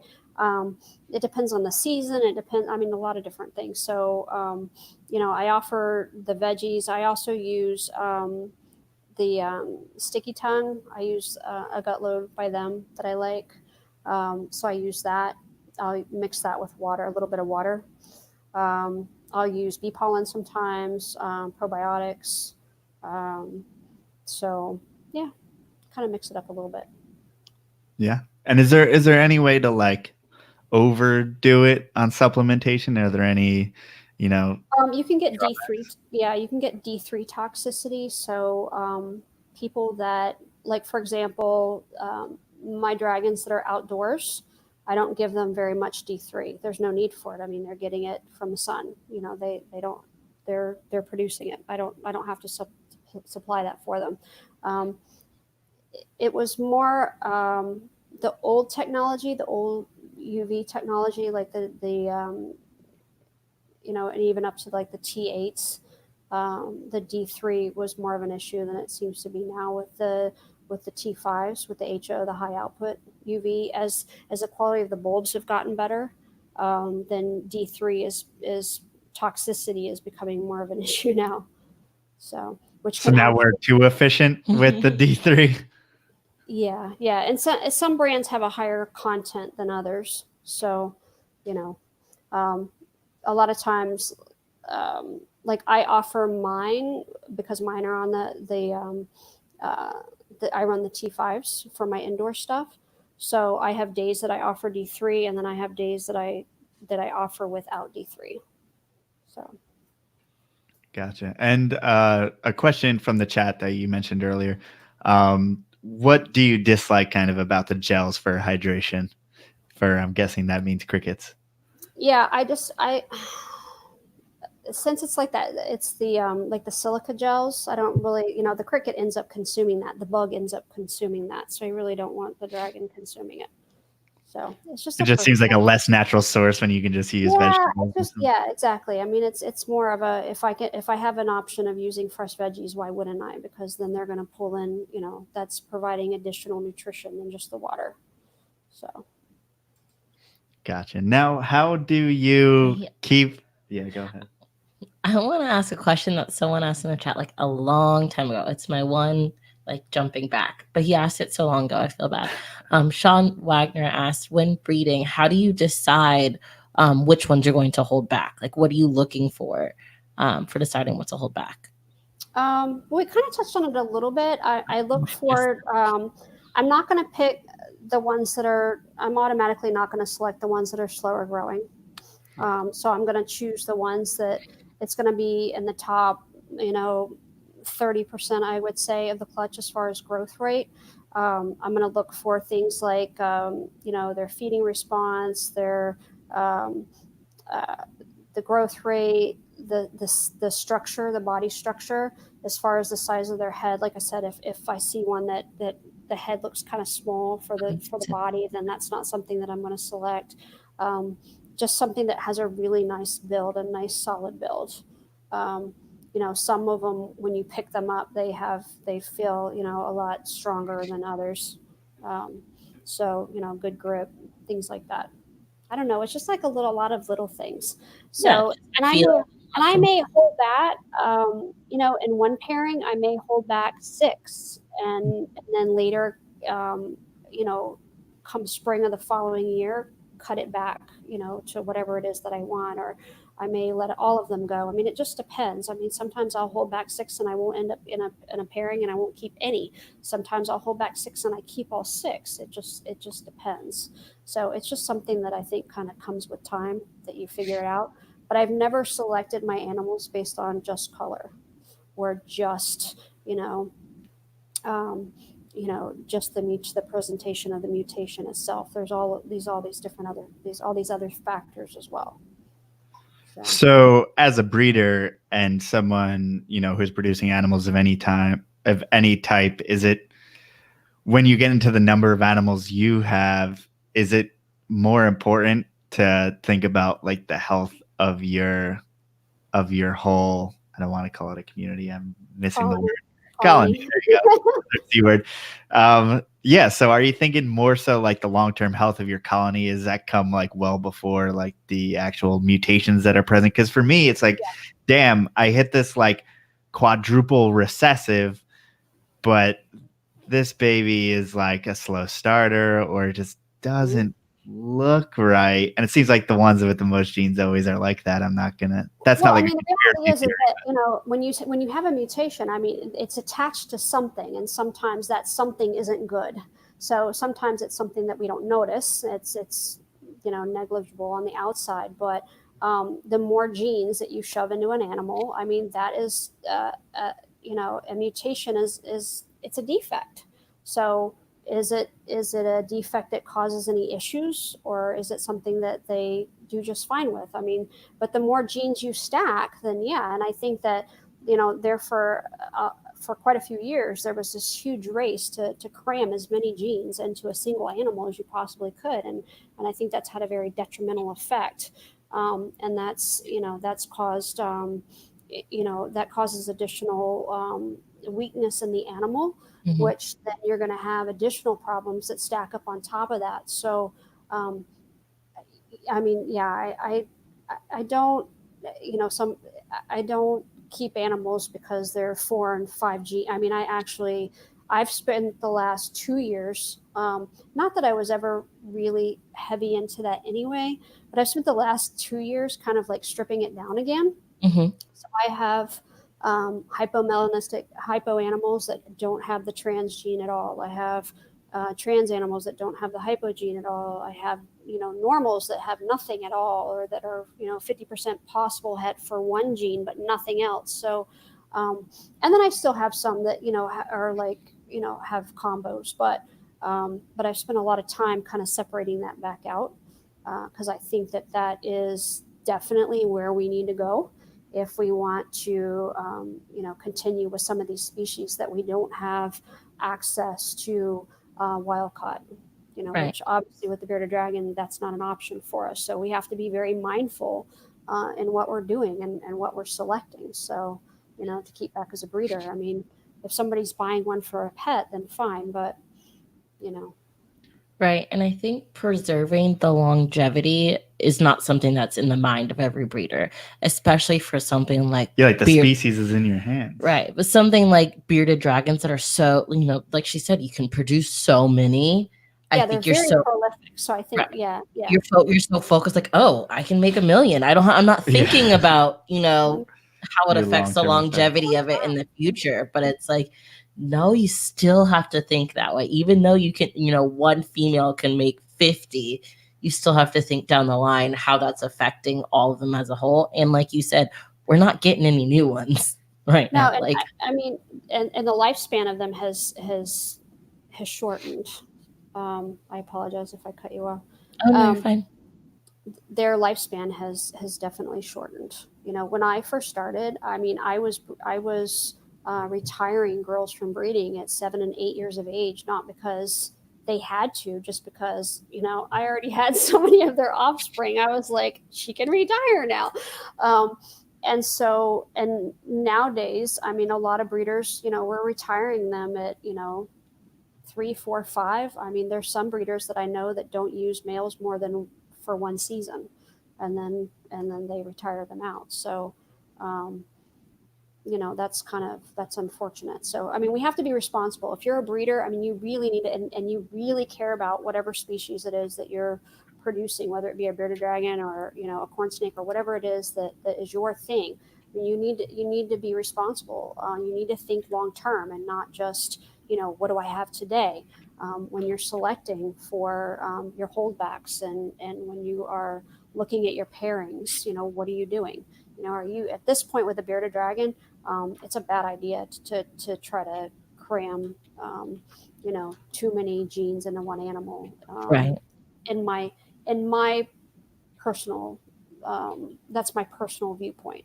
I think that's problematic. So at this point, we all need to be looking at, what is the structure of the animal, how's its health, you know, do what we can to increase their lifespan instead of just seeing, how many genes we can shove into one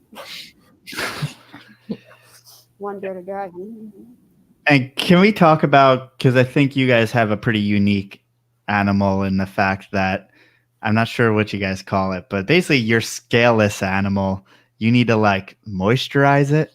I need some explanation. Okay, that's the super form of the leatherback. It's a silky. Okay. So yeah, they're prone to, they do have shedding problems. So they do need additional care. Keeping their, actually it's kind of okay. So we tried something that most of the dragon industry would be like, oh, you did what? But it was actually very effective on the silkies. It worked really well. We actually set up a misting system for them to mist them at night. And it works splendidly on the silkies. They weren't getting any tail ring. They weren't getting any retained shed at all. They were shedding beautifully. They were doing fantastic, and I didn't have to put anything on them. They didn't require, any type of lotion and this, that, and the other that a lot of the industry is using. I've actually, I didn't produce them for a long time because they are so problematic. Most your average keeper, which, let's face it, I mean, a bearded dragon, I mean, they're mainstream pets. They're a pet. So most pet keepers don't have the skill set, or they don't care, or they're not going to take the extra time to provide for a silky. So I actually, unfortunately, as a breeder, sometimes you have, your pairings line up and it happens to be two leatherbacks, but it has all the components that you're looking for other than that one. Oh God, I have a silky now. I've actually eliminated that. So actually in 2020, I won't produce a single silky, which I'm like, yay. And this year I produced very, very few, like very few. I think I had one pairing that had silkies, and that was it.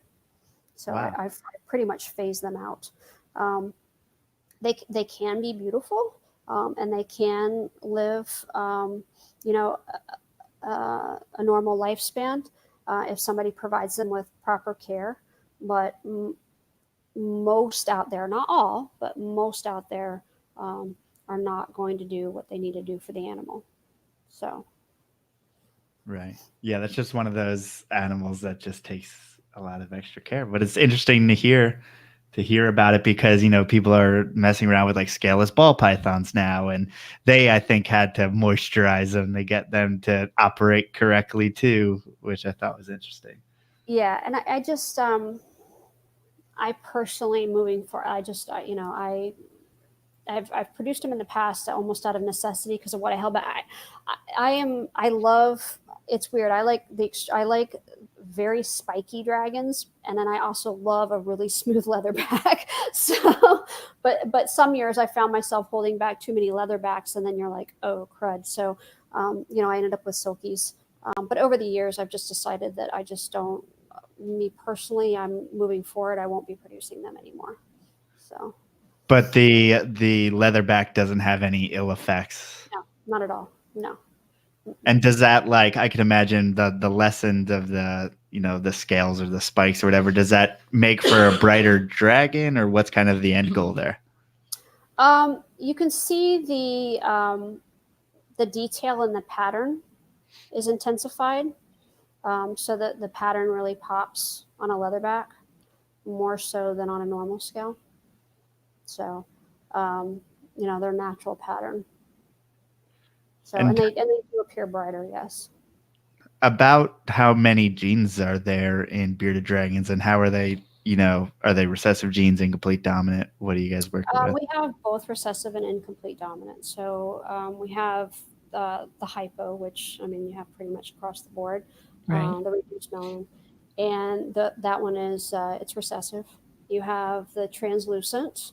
That one is recessive. We have the leatherback, which is incomplete dominant. with the silky bee and the superform.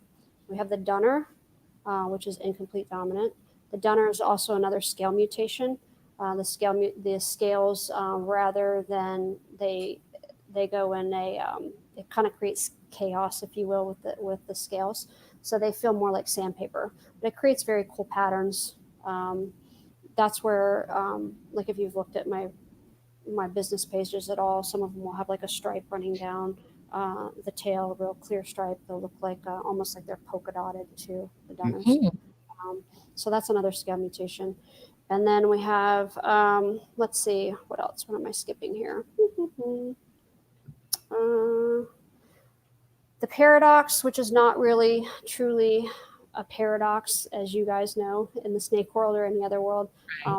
That name was given to them many years ago, and it was based on the information that we had at, that the individual that named them had at that time. But obviously that's not really a fit because they are reproducible. It definitely is something that is heritable, and but it is complicated. It's complicated to work with. So it's acts like progressive piebaldism. But it's tough with bearded dragons because we talk about how prolific they are. And so you can have a female, you can have one pairing and you may get 100 offspring. With the paradox, most of the time they're born looking completely normal. And then sometime after that, it's typically between shed 3 and 5 on most of the time. However, I've had them change, a year later. And I've had them come out of the egg already showing, signs of it. But it's constantly changing. And so are you going to hold back 100 baby dragons? Just to see. And how long are you going to hold them back? Now, keeping in mind the conversation that we were having earlier, where you have to separate, every couple of weeks as these guys are growing, you're adding bin after bin after bin, or enclosure after enclosure after enclosure. So that gets very difficult. It gets very, very expensive. And you may hold them all back and you may get 1 out of 100. Well, you've completely, your food budget is out the window because you've been feeding 100 dragons to get them to a particular size. Oh, poor thing. we got this far. You got pretty far tonight. So it's just not cost effective. So it's really, really difficult to pin it down and to determine exactly, how it's carried and how it works and so on and so forth. I mean, I can tell you I've been producing them since 2012. And I produce more of them now than I ever have because I've tinkered with it long enough to kind of figure out how to produce more of them, but with greater frequency. But I had one pairing this year. One pairing alone, that combo produced 10 that I know of. But I also wholesaled quite a few dragons too from that same pairing. So if I do a pairing that I'm looking for paradox in, or that I'm hoping for paradox in, or let's see what pops out. Because to me, it's fun. I mean, they're different, they're changing. It's a pretty interesting process to watch. So, if I end up with, say, 3 clutches, 20 each, so that's 60 babies, then I'll pick out, 10 of them or 15 of them to watch. And then the rest of them, they'll go out to, the wholesale accounts that I have. And if one develops, then grats them, because you just can't keep them all. It's cost prohibitive. You just can't do it. Right. And what makes that 10 to 15 special or stand out that you're keeping back from that?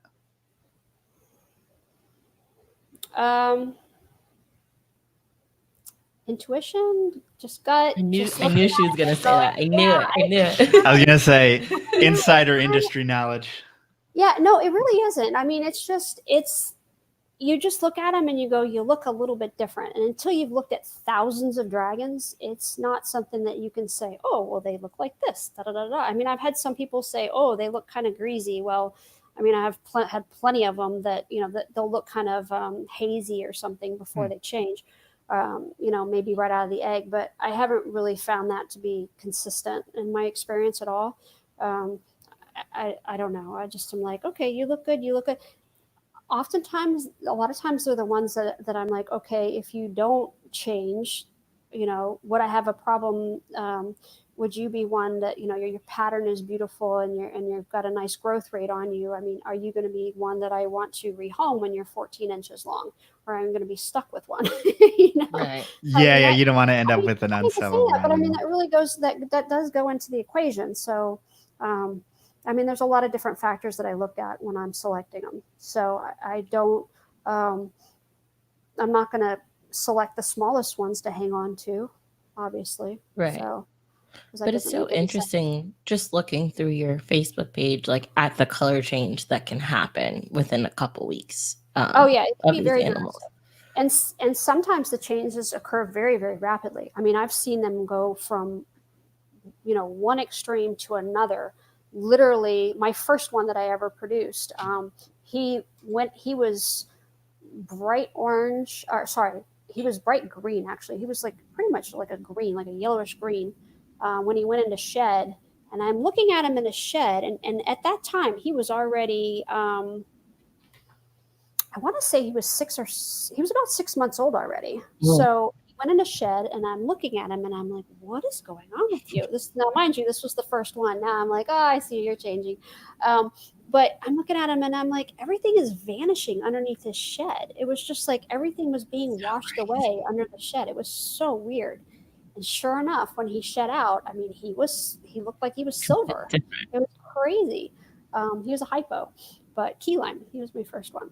So yeah, it's a really interesting process to watch. And some of them that I have now that I held back from this year, I've been watching them change, progress over a period of months.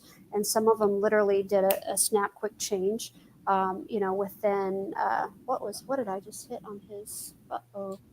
Oh, no, sorry. I was just bringing this up just to show some people some of your on the laptop when I snapped. Yeah, so she's been changing for 2 months. About 2 months. Down on the side-by-side picture, she had one. This little guy. Instagram is that one is actually two different ones, right? That one's just color. That's the same pairing, yeah. I'm just showing color development in that one. I thought you had it was probably on my Instagram. Oh, that one is about two different. Yeah, that's what I was talking about. Those are 2 weeks, a couple weeks apart. So the whole pattern, like, it's not even just changing the coloration; it's changing like where the coloration comes in, which is like doesn't really happen. It's like right here, that wasn't even there. It's not completely stable. It's key lime changed throughout his entire life. So I just lost him this year, which totally sucked. But he changed throughout his entire year. I mean, he changed for probably the first 3 years. After that, I didn't really see any change in the pattern. But they do. I've had them change completely. I've had them go solid purple, and then a shed later they revert to normal. Like it looks like it never existed. That's pretty unusual, but it does happen. I had 2 last year that did that, actually. I've had some that start out with just one little spot, and they keep that spot, or sometimes they'll have one spot and they lose that spot. I mean, everything in between. So some of them will just have, a blotch on the beard. That's just color development. That was a dummy. That was crazy. I can't believe it's the same animal. It's the same animal. Mm-hmm. That's the color development. That does nothing. Yeah, that's not paradox. That's just color development. That was a leatherback dinner. So, yeah, it's interesting. It's an interesting process to watch, and I think that's why I enjoy them so much, because after staring at bearded dragons for 15 years, obviously it's like autopilot, and it can get, I don't mean to say boring, but it can get a little bit boring, I guess. And so this gives me something kind of interesting and fun to play with. And I was curious because I've never seen a black bearded dragon before, but here one he is not black. He's not black. Yeah, I actually always have to say that because people always contact me. I want your black dragon. I'm like, he's not black. He's a really dark gray purple. And as an adult, I don't know. Like right now, he's holding solid. But typically, even the ones that have a full change like that, a full body change, like he went into shed and he completely changed, and then he just kept on getting dark. He turned completely. Sometimes it's in patches. That one completely changed. Usually by the time those are 2, then you'll start to see splotches of their original color start to come out. So like I have a girl, Violet, who is a hypotranslucent. She is she's coming close to 3 years of age now. And so I'm starting to see like some little peekaboo areas, if you will, of her original color underneath just now. So his father, the one that you see there, his name is Darth Vader. He's extremely dark. I have pictures, a lot of pictures of him on my Instagram. But Darth Vader is splotchy, so he looks almost black. So he's always either like a dark gray to like a black. And so far, this little guy here is also doing the same. Now he's not a hypo, which also Darth Vader's not a hypo. So the paradox effect on them, it has a darker appearance than say a hypo. The hypo, they're silver. They look more silver than or like a blue. Silver but blue. It seems like all this variation must make it very, very hard. Yeah. Well, I mean, the variation in what makes it fun, because no 2 are alike. I mean, they're all over the board. I mentioned the one pairing that I did this year that produced quite a few of them, and the variation was I mean, it was from one side of the spectrum to the other. I mean, he was one of them. And then I have one that I'm growing up right now that just has like a splotch on top of his head. And then his back legs look black. So I don't know. It's fun. It's fun to tinker with it. And then Darren from the chat said, if one has a drastic color change, does the offspring of that animal have similar, or is it all over the place? It's all over the place. I've taken paradox, like extreme paradox, which would be a high expression paradox. I've taken a high expression to a high expression. I did that last year. I took a high expression to high expression. I didn't do it this year. Last year I did a high expression to high expression. Because of my situation, I ended up having to wholesale most of them. I only held back like 20, which was unfortunate. Out of those 20, then only one of them was a paradox, and the expression was moderate. So it was like a mid-level. So yeah, it's interesting. That's kind of annoying. You should get all paradoxes. Yeah. So far from my experience, which again, when you're looking at, I mean, you have to look at your sample size. So, I mean, you can't, a lot of times people will do 3 pairings and they'll draw this line to this conclusion. Oh, well, this must be this. Well, that's not a large enough of a sample size. So unless somebody's really willing and has the funding, the patience, and a staff that they've hired to literally grow up clutch after clutch after clutch of dragons from different combos involving paradox, you really don't. It's almost impossible to gauge what the true results are, because, like I said, it's very cost prohibitive. So I don't know how many of the dragons that I've sent out have turned. I know that a number of them have, because I get the call, and I'm like, dang it, no. But I mean, it's difficult to track.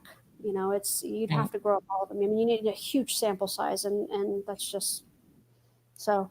But based on what I've done, based on the combos that I've done over the years, I have consistently, obviously by looking at my page, I've been consistently producing paradoxes for several years now, and my greatest results come from breeding the siblings of, offsprings of, or paradox to paradox.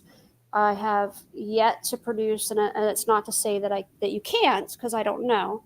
I have yet to see one pop out of a parrot, from a paradox to, for lack of another way to put it, a non-carrier, what I believe to be a non-carrier. I have yet to produce one in that manner. So, but any time that I'm utilizing, a sibling to or offspring from, then my chances go up. So if somebody's interested in tinkering with it, then I do recommend that you get, and I've gotten really drastic results from working with just siblings of the girl Koi, which is actually she's the profile picture that I have, or one of them next to the lace. That girl, she's a very extreme example. And then also the girl that we looked at first, the small, those both come from a pairing that is they are siblings to paradoxes. So neither one of the parents were visuals. That's Fluffy. Neither one. My daughter named him. Fluffy was neither one of his parents were visual. I don't know why you opened that. You don't know what you're looking for when she says. I know please. it sucks because I'm trying to catch on, but I don't know. People that follow, like people that are listening or are going to listen, that follow it and are kind of interested in paradox, they're gonna know. So, and everybody always contacts me and asks me, do you have any paradox for sale? Do you have any paradox? I mean, they're gone the second that I offer them. I mean, immediately. And so, that can be kind of frustrating because it's not something that you can produce with any real prediction. So they pop up when they pop up. So. And are those, as far as the lineage that you, or to your knowledge, are they pure Viticeps, or is it possible that there's... Yeah. To my knowledge, they are. So I did cross Fluffy, the one that you showed that was in my hand. That was my that's actually on my personal profile as well. I crossed him to a one of my hybrids this year, and I did not to my yes, that's him. That's when he was younger. He was like a sub-adult there.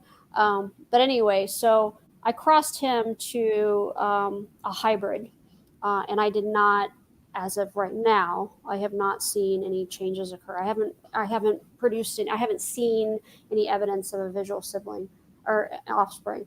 But I did, like I said, I mean, I've got wholesale accounts that I've got pet stores and whatnot that I sell to. So a lot of them do go out, and they're mixed up in those. So what percentage of? But I haven't seen it yet. I haven't seen it happen yet. What percentage of what you produce do you wholesale? This year it was really high. This year, I honestly, I got a little bit burned out, I guess. I had to kind of take a step back a little bit from social media, I guess. I haven't vanished by any stretch of the imagination, but we have, Ron and I we have about 32 species now.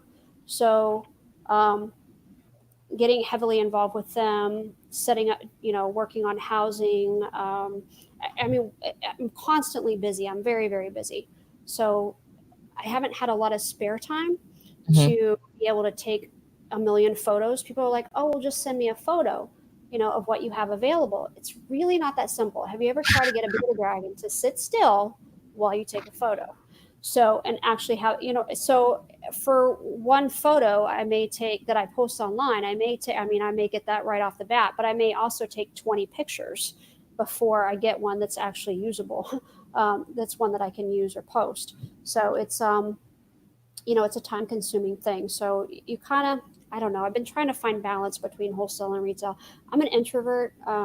So it's hard for me to put myself out there like this. Like this today has had me shaking the whole time. I'm not. You can't tell at all. Yeah, no, not at all. It's been amazing. I'm just kind of scatterbrained. I'm kind of all over the board. But other than that, I think I've done all right. But so it's difficult for me to put myself out there as it is. I love working with the animals. I enjoy the animals, and so I really like to spend most of my time there. retail sales requires a tremendous amount of your time, and it's a tremendous amount of dedication to do it right. And I always want to do it right. I never want to not service somebody because I don't have the time to take care of what their needs are.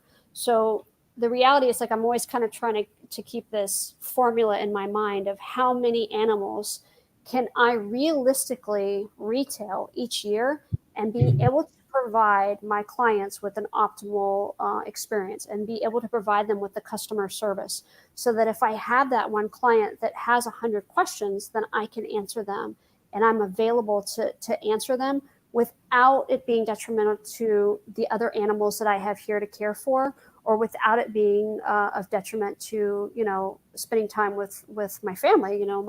My daughter is 7 years old. I mean, my son's 21 now, but my daughter's 7. So I missed a lot of stuff for my son because I was working, and like I said, in the jewelry industry, I was working like 70 hours a week a lot of times. So I missed a lot of stuff with him that I don't want to miss with my daughter. So it's about balance, and so trying to find that balance. And for me, if I can retail up to about 500 animals a year and provide a really good customer experience, beyond that, I feel like I get kind of drained, and that something is suffering. And my animals come first no matter what.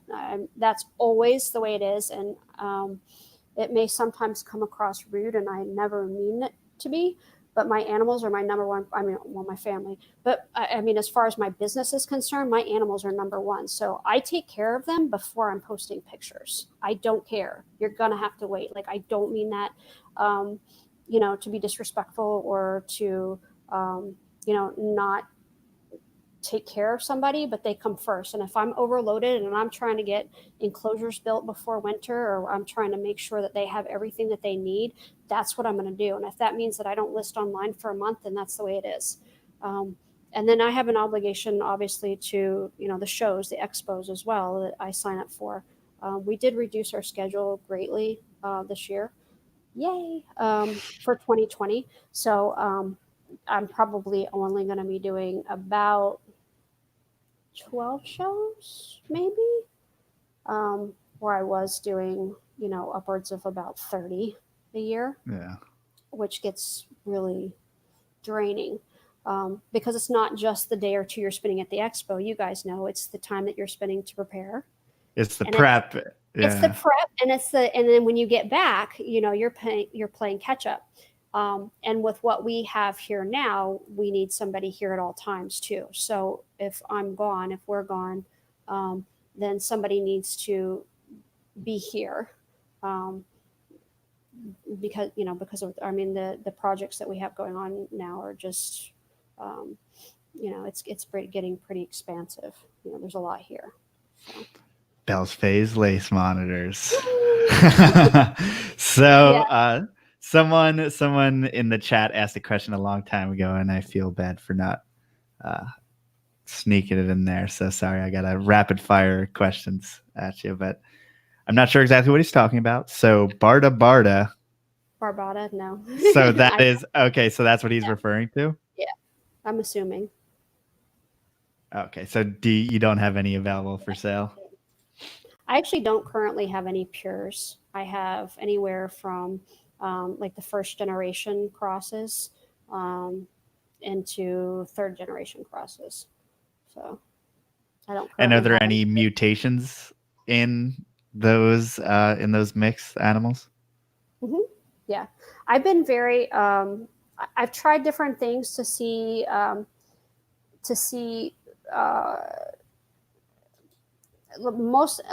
I did like one pairing this year. I did a hybrid that's clean, that doesn't have anything at all, to a het hypo. So I had some that were quarters, second generation, that were het for hypo. And then I had one pairing that I did combine the genetic stripe and Dunner.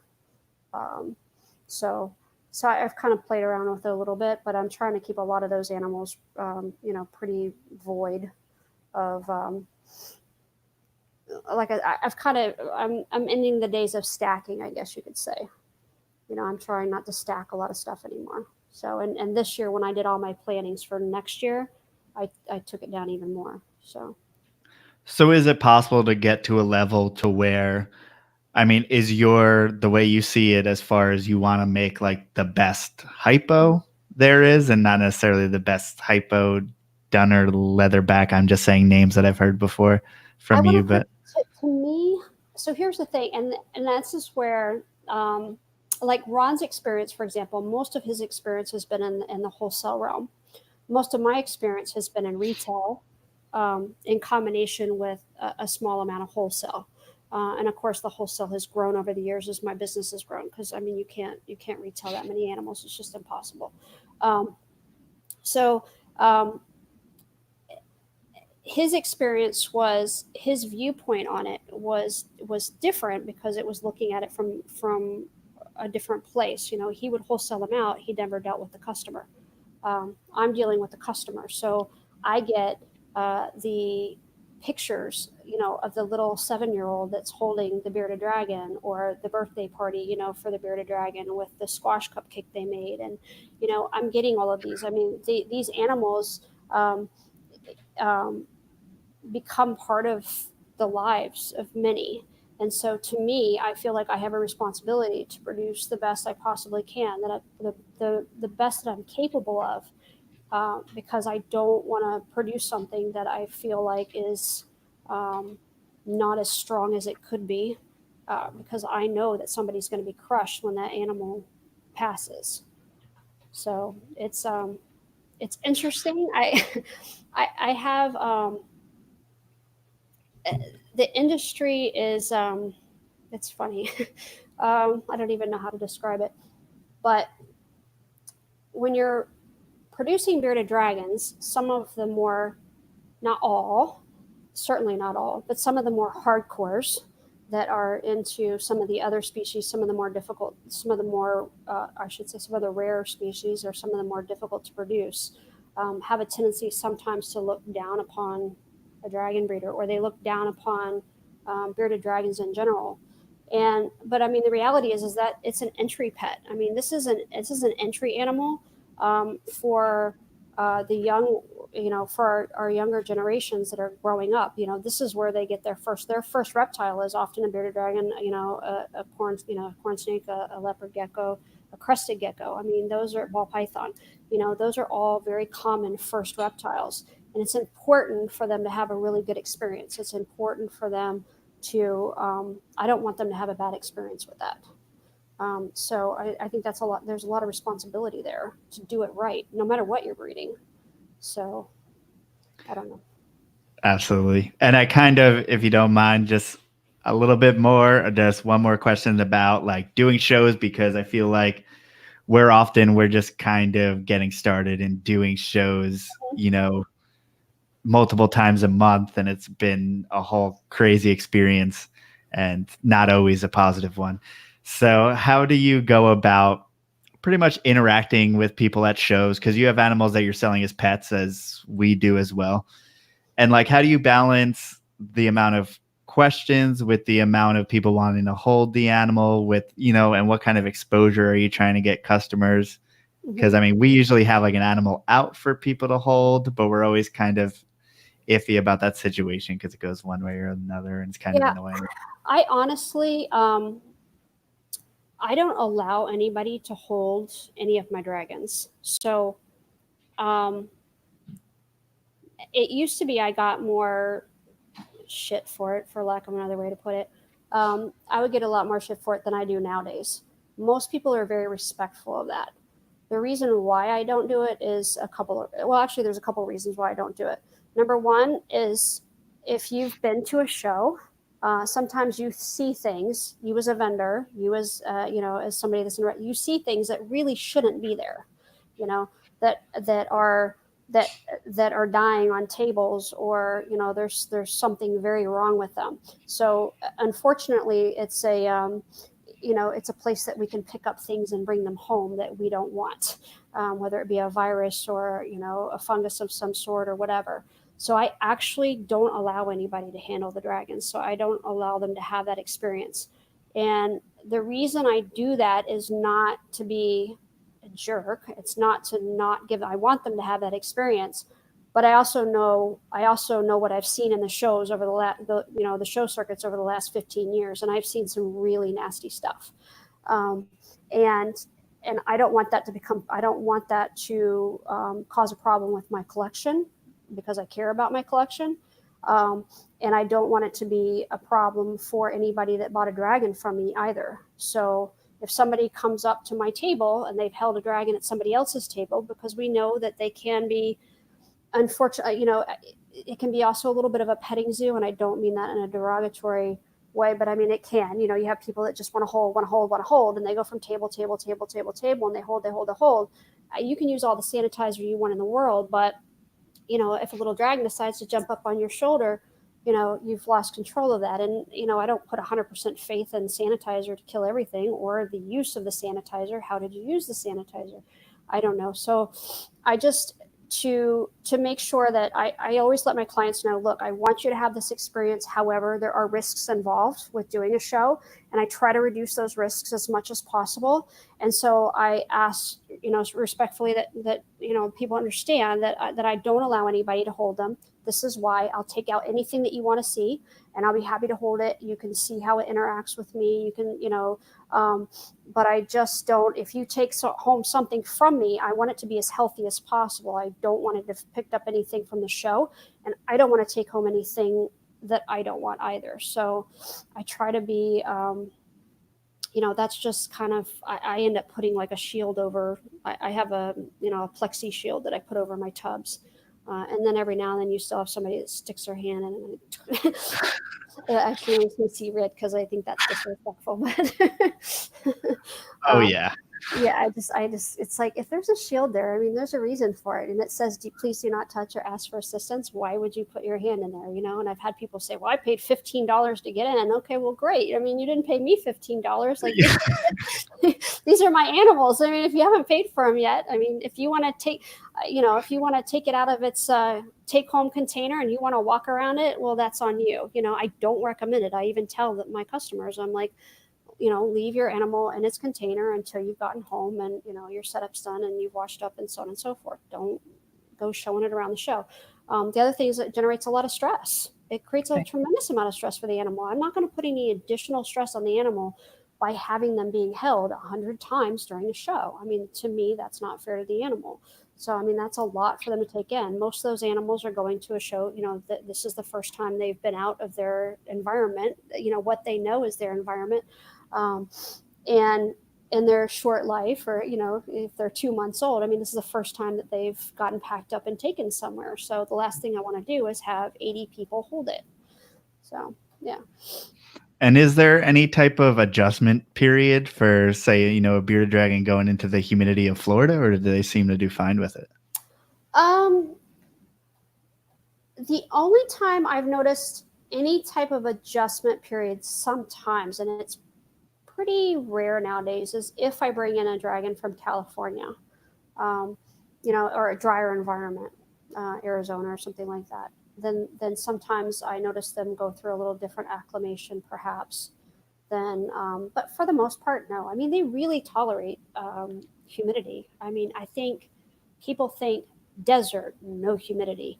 And so they're like, oh, well, you can't do that. You can't breed dragons in Florida because the humidity is too high. I mean, I've been doing it for 15 years. Ron did it for over 30. So I think and he did it outside. So it's the big thing with outdoors. And that's been very, I've really enjoyed that experience. I've really, really enjoyed that experience. Is a couple of things. Number one, I'm able to provide them with a much more naturalistic environment. So my adults now have a 4 foot by 4 foot enclosures that are almost 3 feet tall with all different levels. So it's not just a 4 by 4. I mean, there's multi levels. So there's branches in there. I mean, you can see it. I've been posting quite a bit recently. And they really get to be dragons and they get to build their muscle strength. And so I'm really enjoying that experience. But it's very different than keeping indoors. I mean, there's definitely there's a huge difference.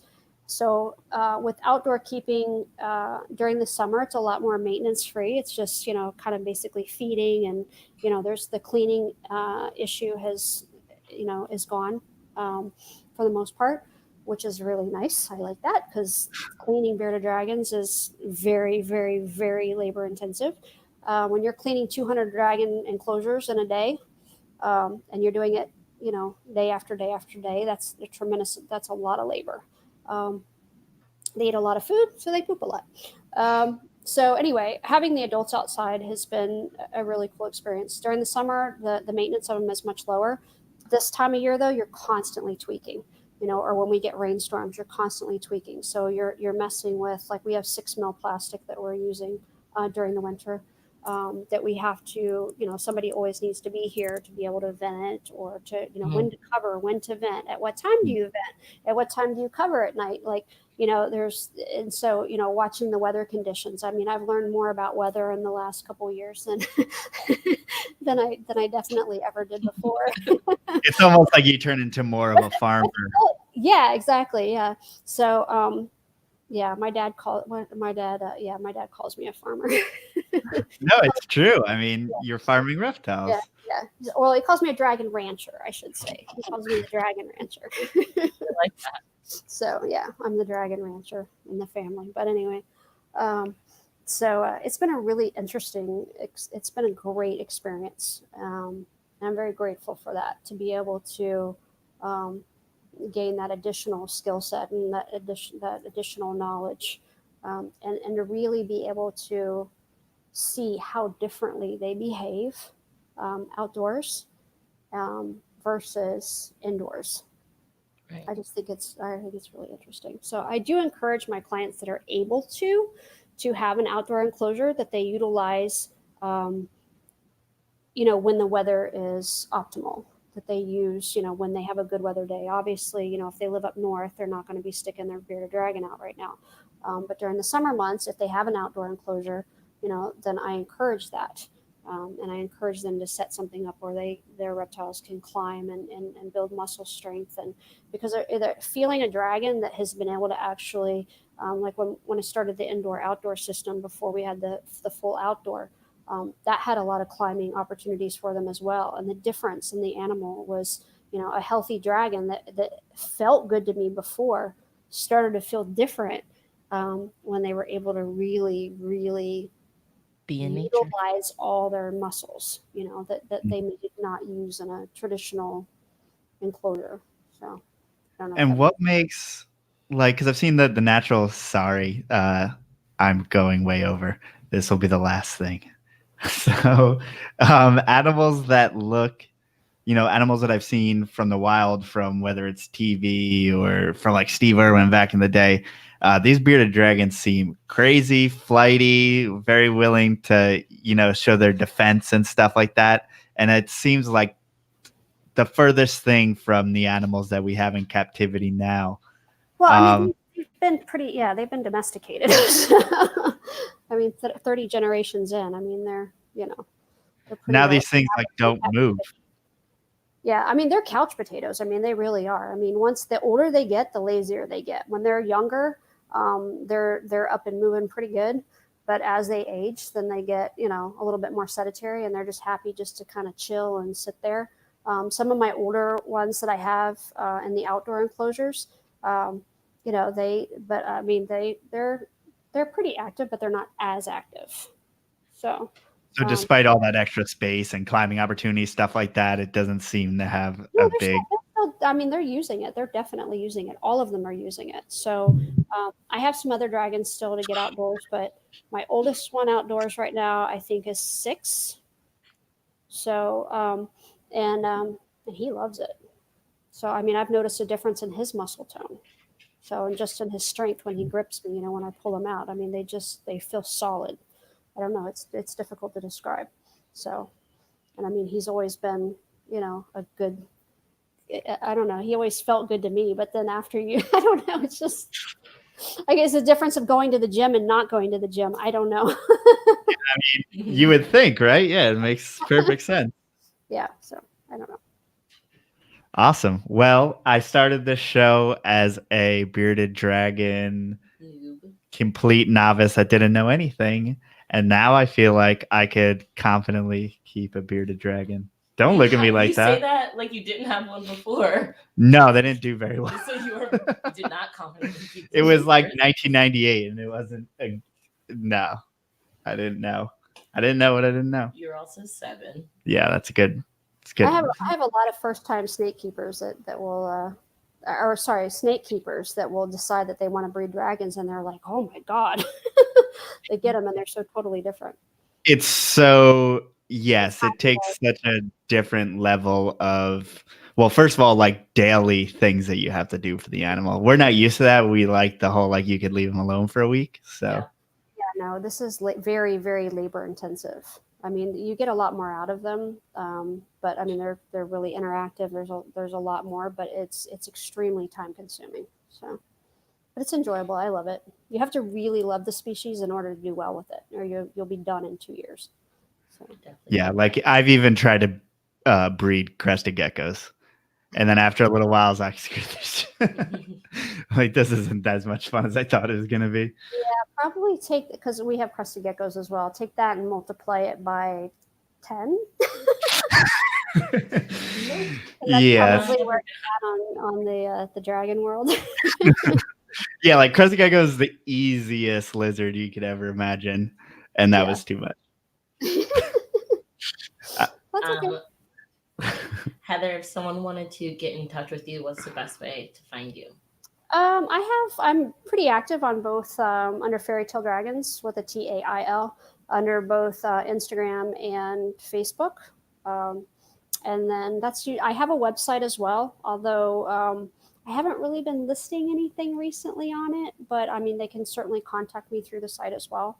And in the spring, I'll start listing again there. With the weather change, like you guys, I mean, I try to limit my sales and try to keep it, in Florida. And that's hard to control when you're putting it on a main site or Morph Market. So, but I do list on Morph Market as well. And do you have shows coming up? I do. I have the Orlando show, which is, 20 minutes from me this weekend. So, and then that's it for the year until January. So, yep. There you go. Guys, check out the Orlando show. As for us, PortCityPythons.com, Port City Pythons Instagram, Port City Pythons. You distracted me with your head moving. Port City Pythons YouTube, Instagram, TikTok, Joe Fallon PCP at TikTok, and figure out how to spell my last name. That was a bad name choice, wasn't it? Maybe there's another person whose name. No, just checking. Yeah, so Melon Joe PCP. Yeah, that's what it should have been. Well, thank you guys so much for listening. We will talk about this TikTok decision later, and we will catch you guys next week. Awesome. Bye. Thank you.